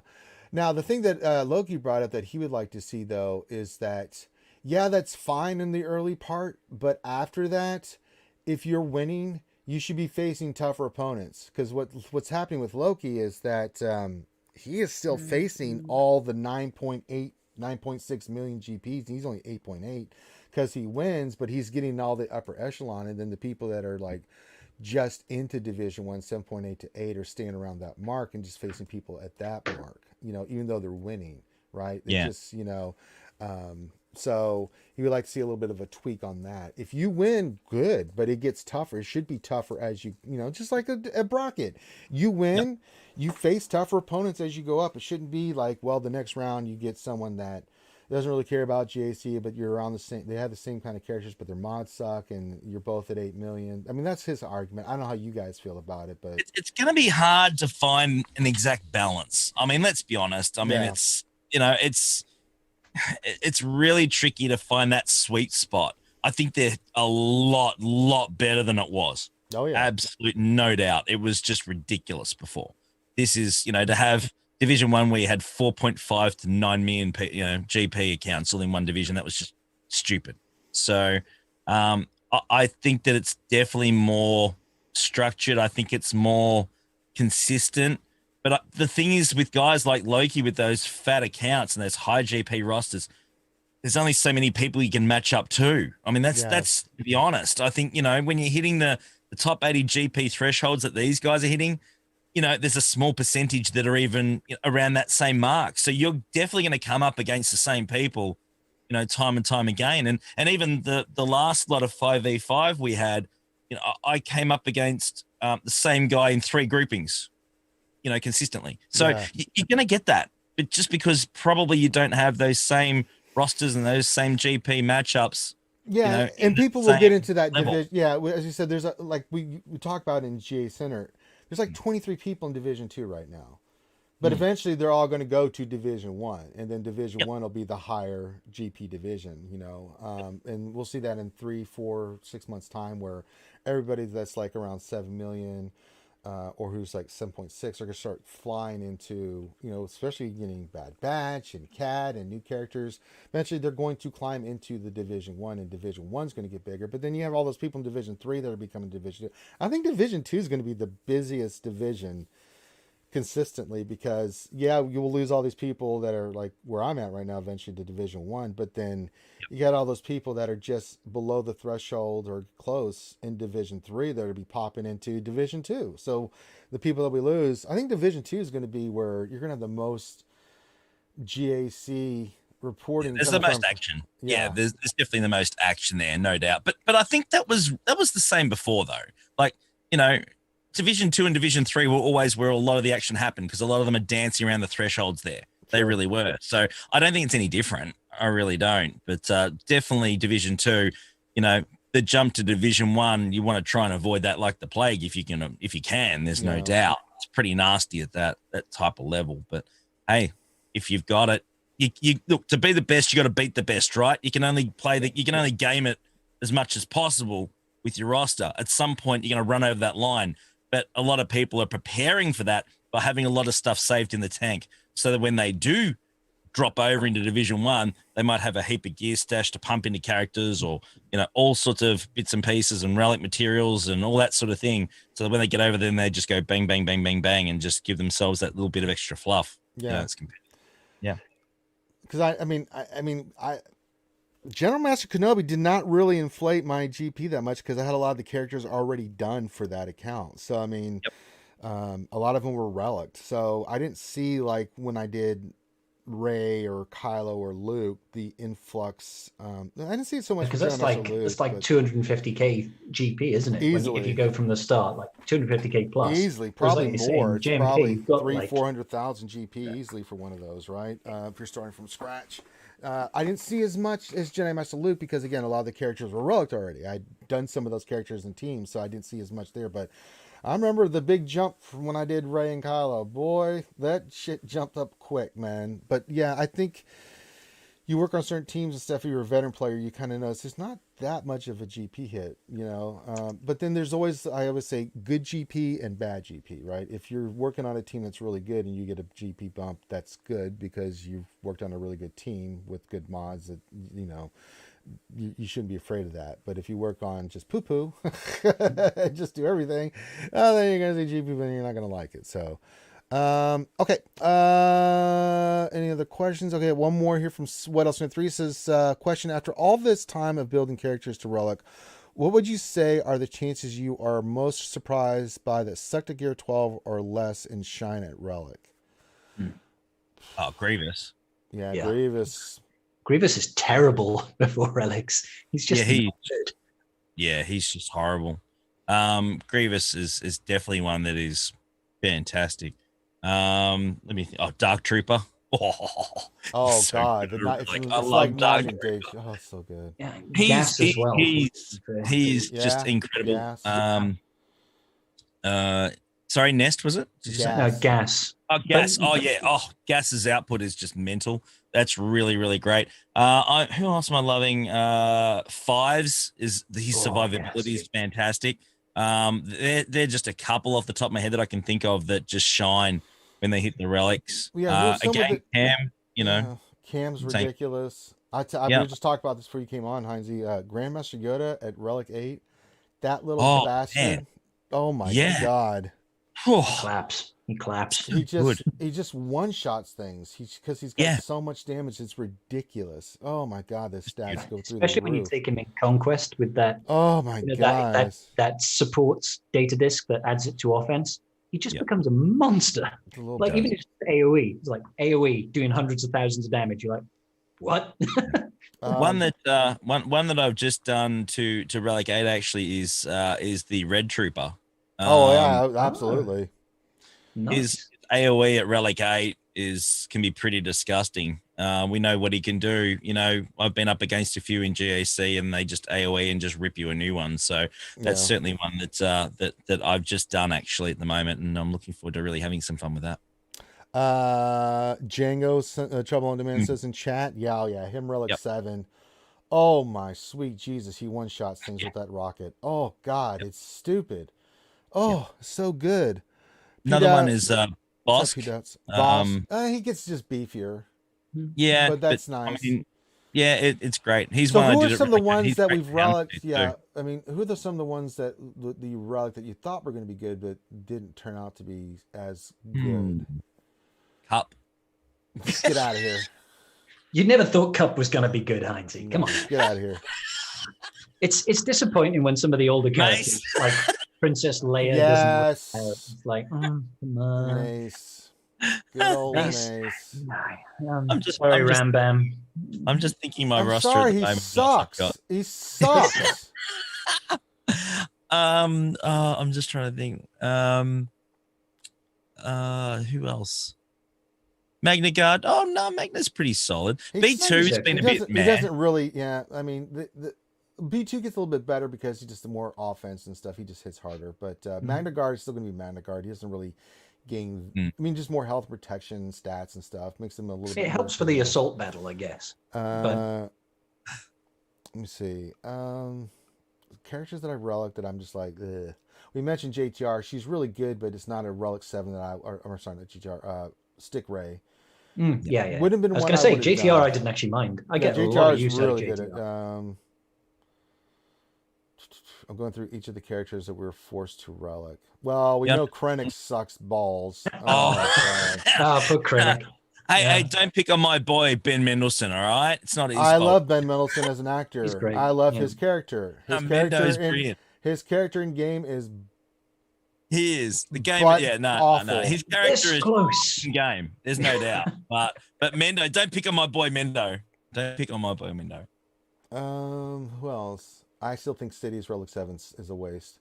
It needs to be beefier. I'm sorry. City as a Relic 7 we just were sucks. speculating about, maybe the next GL is going to be Lord Vader. It's most likely, right? Yeah. So maybe he's going to have some synergy with Sidious. Maybe, but I mean, I still think just as it stands now, he's garbage. Lando, we had a Relic Lando. He sucks. I'm sorry, he just does. He just doesn't do a damn thing. Even Commander Han or Captain Han Solo. Yeah, Rolo, Han, Captain Han, just. You don't really want to. No, you just. What other ones I've done that are a bit meh. P. Dow says Bam is a tad disappointing. Yeah, he is actually for the amount of gear we had to put on that mother effer. He's just not the level that I want. Those guys are Cairo monsters. They just eat all your Cairo tech. So bad. Him and Queel and IG-11. Oh God. So many Kairos. Yeah, CR. We didn't mention Rose. We all know about the. Talking about Rose is amazing. At what? Rancor food. Yes, he really enjoys her taste. She's less filling. I got Piggy. Piggy's great. I use Piggy. No! I use Piggy in the Crankor for the Devour mechanic phase 2. That's handy. Yeah, Maul relics, Phasma relic. I may get some use out of Phasma. Actually, you know one that's really good relic is Ezra. Ezra's a monster, dude. Yeah. God, that There's dude your- hits hard. He is a monster. Even at Relic 3, that dude hits like Pair a him up truck. with Ayla, and they Oh play my, off each other Ayla's really another well. one, man. She is ridiculous at Relic. Good God, man. Those two really jump up. I'll tell you another one that threw me off, and I saw Jedi Master Dasher use this, and I saw Loki use this. Qui-Gon Jinn, he is stupid. He get that. Really? Mean, oh yeah. I Is this think under Cam, yeah, or with Cam? no, rather? they used in threes. They used Qui-Gon with Ayla and Barris, and just destroyed people with that team. Wow. I was like, Oh, I you got to get- look into that. yeah, That's because cool. the offense and stuff that Qui-Gon gets with his leader. I mean, good Yeah. Lord, I could not believe how good that was. It was unbelievable. What are some other crappy relics? I mean, there's Resistance pilot's trash. he's niche. His ship's all right though. But His- he's No, I only do it for the ship. Yeah, That's the all. ship is definitely the only reason Character why. is trash. Character is trash. hot trash. But the ship. Garth Man, Saxon. oh God, I tell you who I don't mind is actually oh God, he's awful. Vet Chewie and Vet Han. No, they're Vet Han, they're not that decent. bad. They're pretty decent. They're They're not good that banner bad. shipping team. I mean, they really are. They're a pain They in hold the their own. ass. Hold Yeah. their own.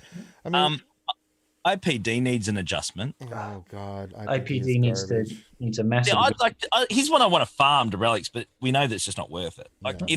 they just need to adjust his damage somehow. Change his insta destruct from being massive damage to being an annihilate, and Yeah. Yep. it'd be so much better. Yeah, Like you'd use why it. not? Because You'd that's how use it used to operate, right? That massive damage back when he was released, that was an insta kill on anything. It Because was. it was 100k damage. It and hasn't nothing had scaled. 100 It hasn't scaled up. and- yeah, it's lost its oomph now. So change that to be like insta kill on target and maybe do some AoE damage, and all of a sudden he's got viability again. Yeah, he's not viable. I'll tell you the two that's an interesting combination is HK and Marauder for their relics. HK doesn't really gain that much from his relic. Marauder does, because if you do see, Relic 7 Marauder is stupid, especially on the Sith and the Sith Empire. He'll one-shot you. HK gets a little bit better, but not, you don't need to take him past Relic 3 in my opinion. I mean, a little bit of boost stats, but he's going to do what he does. Even at gear 12, he is going to one-shot something because he gets all those bonuses. If you're sitting there in attack and you're considering if you've got, especially in threes, you know that you've got Revan and Basti. The third one you're going to chuck in is always Marauder over HK. It's just a done deal. Well, that's the team that I've been running, having high success with. Heinze is Darth Revan with HK and Marauder, and then I moved Basti and Malik over to under Emperor Palpatine. Oh, I like that too. Yeah, that's it works really well. That's sexy. Who else is? That's a great question. It just got me thinking about all these characters and stuff.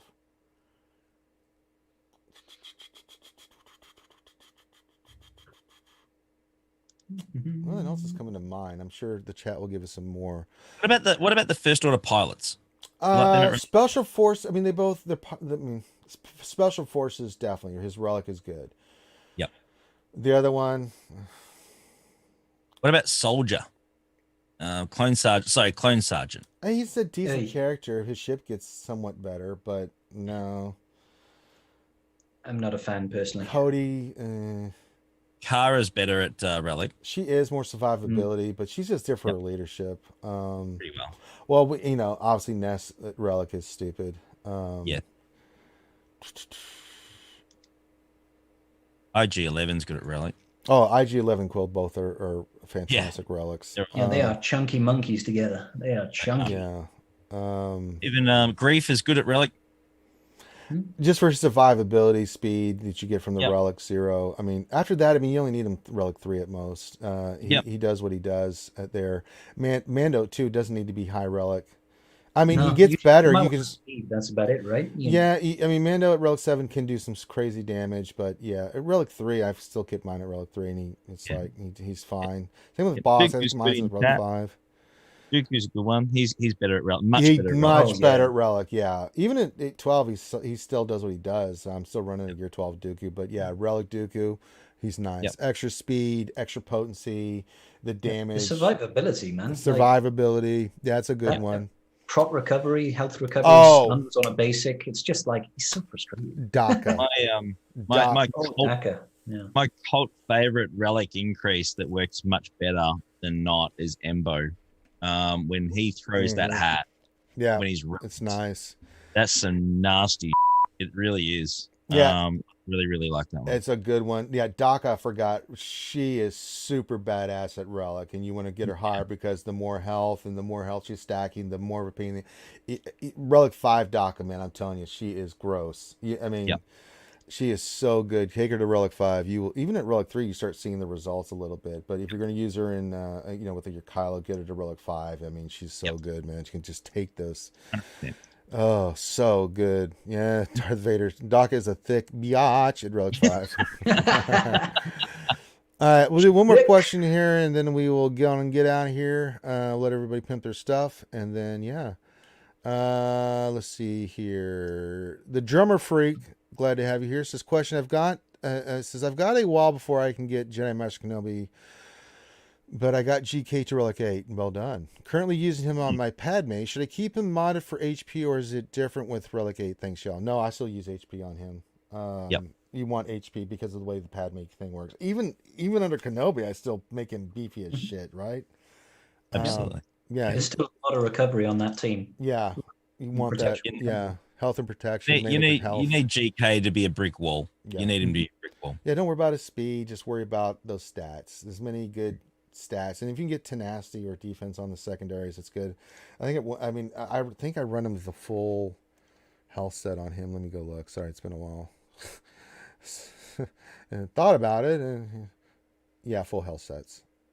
Tons of health, tons of protection. Just get him to where he functions on the team, and it works out pretty well. Angel Chiss says, party tonight on Heinzie stream. When is it not a party? Drunken. It's on tonight. Yeah, absolutely. So we'll be on 10 p.m. Eastern tonight, and it's going to be lit. We've actually got some guests from the Republic joining us, the community. So we're going to have some fun with that. And obviously I need 700 more to get to Kyber, and if we do that, then I'll just be lit as it'll be on. So it should be a lot of fun. All right, well, that's all the time for Jedi Academy we have for today. We went a little bit longer than usual, but that's okay. We had Heinzie be late, so I gave him some extra time. I'm sorry. That's my fault, guys. Sorry, time zone. He's not sorry. Yeah. I am. No. I am. Were you doing family stuff, Heinzie? Is that why you were late? No, actually, I had to deal with some other bits and pieces. That's okay. That's why he's on the show now. It's like 2 a.m., mate. Family's asleep. Yeah. They're smart. Let's ask Smudge. Smudge, what do you think about Heinzie being late? What do you think? Dreamies? Yeah, I think he just wants to dreamy. Jesus Christ. I was going for a he went late entrance. Completely away from the Heinzie question, like food. He's like, I love Heinzie. Heinzie's the best. Oh my god. These dreamers. If I hear Heinzie, I get treats. I think Smudge thinks, Heinzie's delicious. That's it. That's all I'm getting out of this. Tastes like chicken. And now he's disappointed because the treats are away. It's like, wow, Heinzie can suck my ass now. Where's my treats? Like, wait a minute. That's just another day at the office, mate. Straight up. Look at the finger because he's like, there's still some residue of treats. There's a little bit left here. Just like, Is that good? Yeah. Nom. I want chicken. I want liver. Meow meow meow. Mix, please deliver. All right. Ray Rex says, can we get some more Smudge appearances? He's there the whole time, man. Look at there's Smudge. He's been there for a while. There's Smudge. Mm-hmm.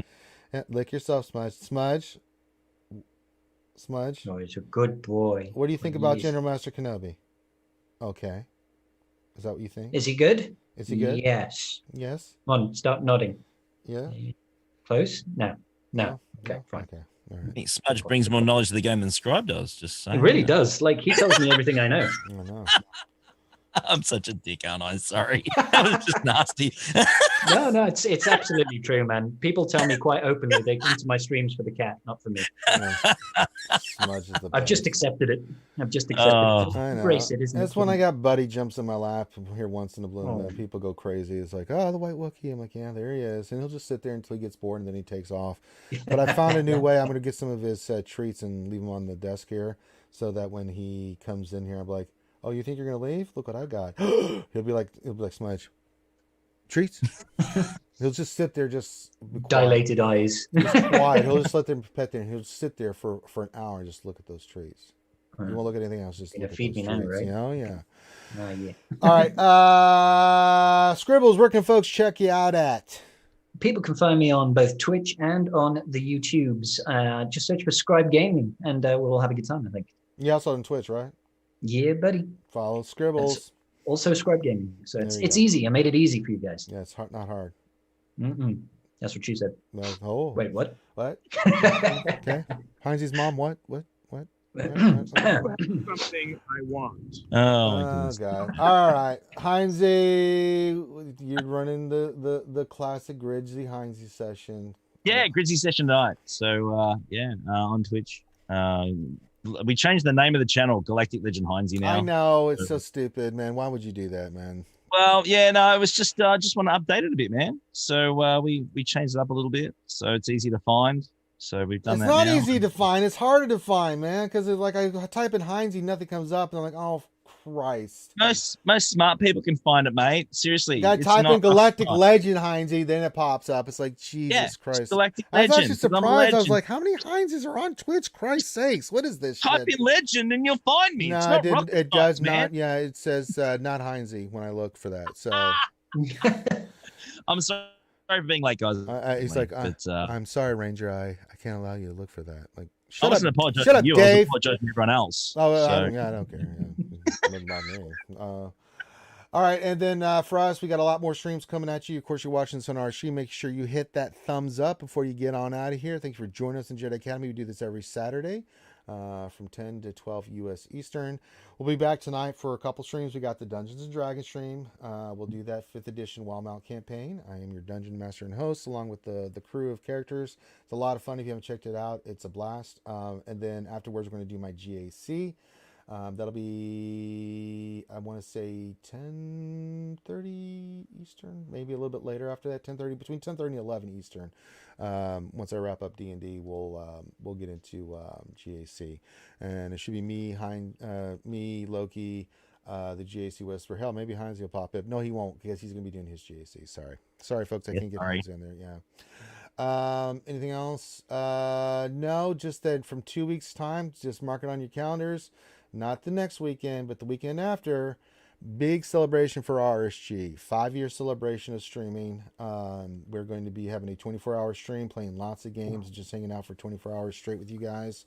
So we'll do all the classics and play some games and just hang out. And this week I'll create a channel and get all the content creators to know about it. If they want to come jump in and play any games and stuff, we'll get them set up so they can come hang out. And I'm sure if we're doing GAC, that'll be a part of it. I'm sure all kinds of SWGOH stuff will be a part of it, but we'll have other games on there that we've been known for.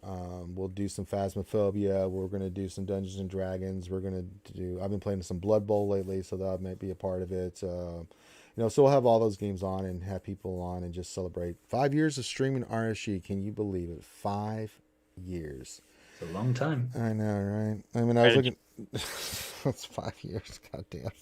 Where did it go? So, yeah, seems like yesterday we were doing our first stream and having all kinds of technical difficulties, and now we're 5 years and we're still having technical difficulties. So, nothing's changed really, no. So, all right. Tradition. Yeah, tradition. So let it be written. Did you get any good mods in the last 5 years? What's that? Did you get any good mods in the last 5 years? Just a few, just not on stream. Because I have a buttload of 27 speeds and stuff like that. I just don't hit that shit on the stream. Although, in the last week, we hit 4. I couldn't believe it, man. I hit 4 20 speed. I hadn't hit one in months. And then all of a sudden, I hit 2 on stream back to back. I almost cried. I was crying almost. And then I hit 2 offline. I was like, what the hell, man? When it hits, it's hitting. When it's missing, it's really missing for a long time. So it's really bad. So yeah, that's the reason why we have mod depression every Monday through Friday on RSG. I sit there and roll an ass load of mods and we never hit anything hardly. And when we do, it's a big party and celebration because we go bananas. I mean, shirts fly off, cats are mating with dogs. It's an unreal. It's a moment of celebration. Hell of a weekend. I pretend to do lines of coke on the desk and I'm so overjoyed. It's just salt. Yeah. He says he's pretending, guys. Yeah, I'm just pretending. Sure. I haven't got that status yet. As long as we've been streaming, we're not quite there where I'm making a fortune with this to where I can get hookers and blow. Maybe it's one day, but it is what it is. All right, everyone. Thanks for joining us. Have a great rest of your day. Be safe. Look out for one another. And we will see you tonight, either for Dungeons and Dragons or GAC. Tomorrow I'll probably do some Dungeons and Dragons. But with that being said, if we don't see you then, we'll see you when we see you. Check out all these other great channels. Make sure you check out their content. They come on the show. Show them some love and support for them spending their Saturday morning with you guys. And they're from all over the world. We got a Gibraltaran and an Australian here with us right now. Start of a really bad joke. Mm-hmm. A Gibraltaran, an Australian, and an American walk into a GAC center. They all preload Ray. Yeah.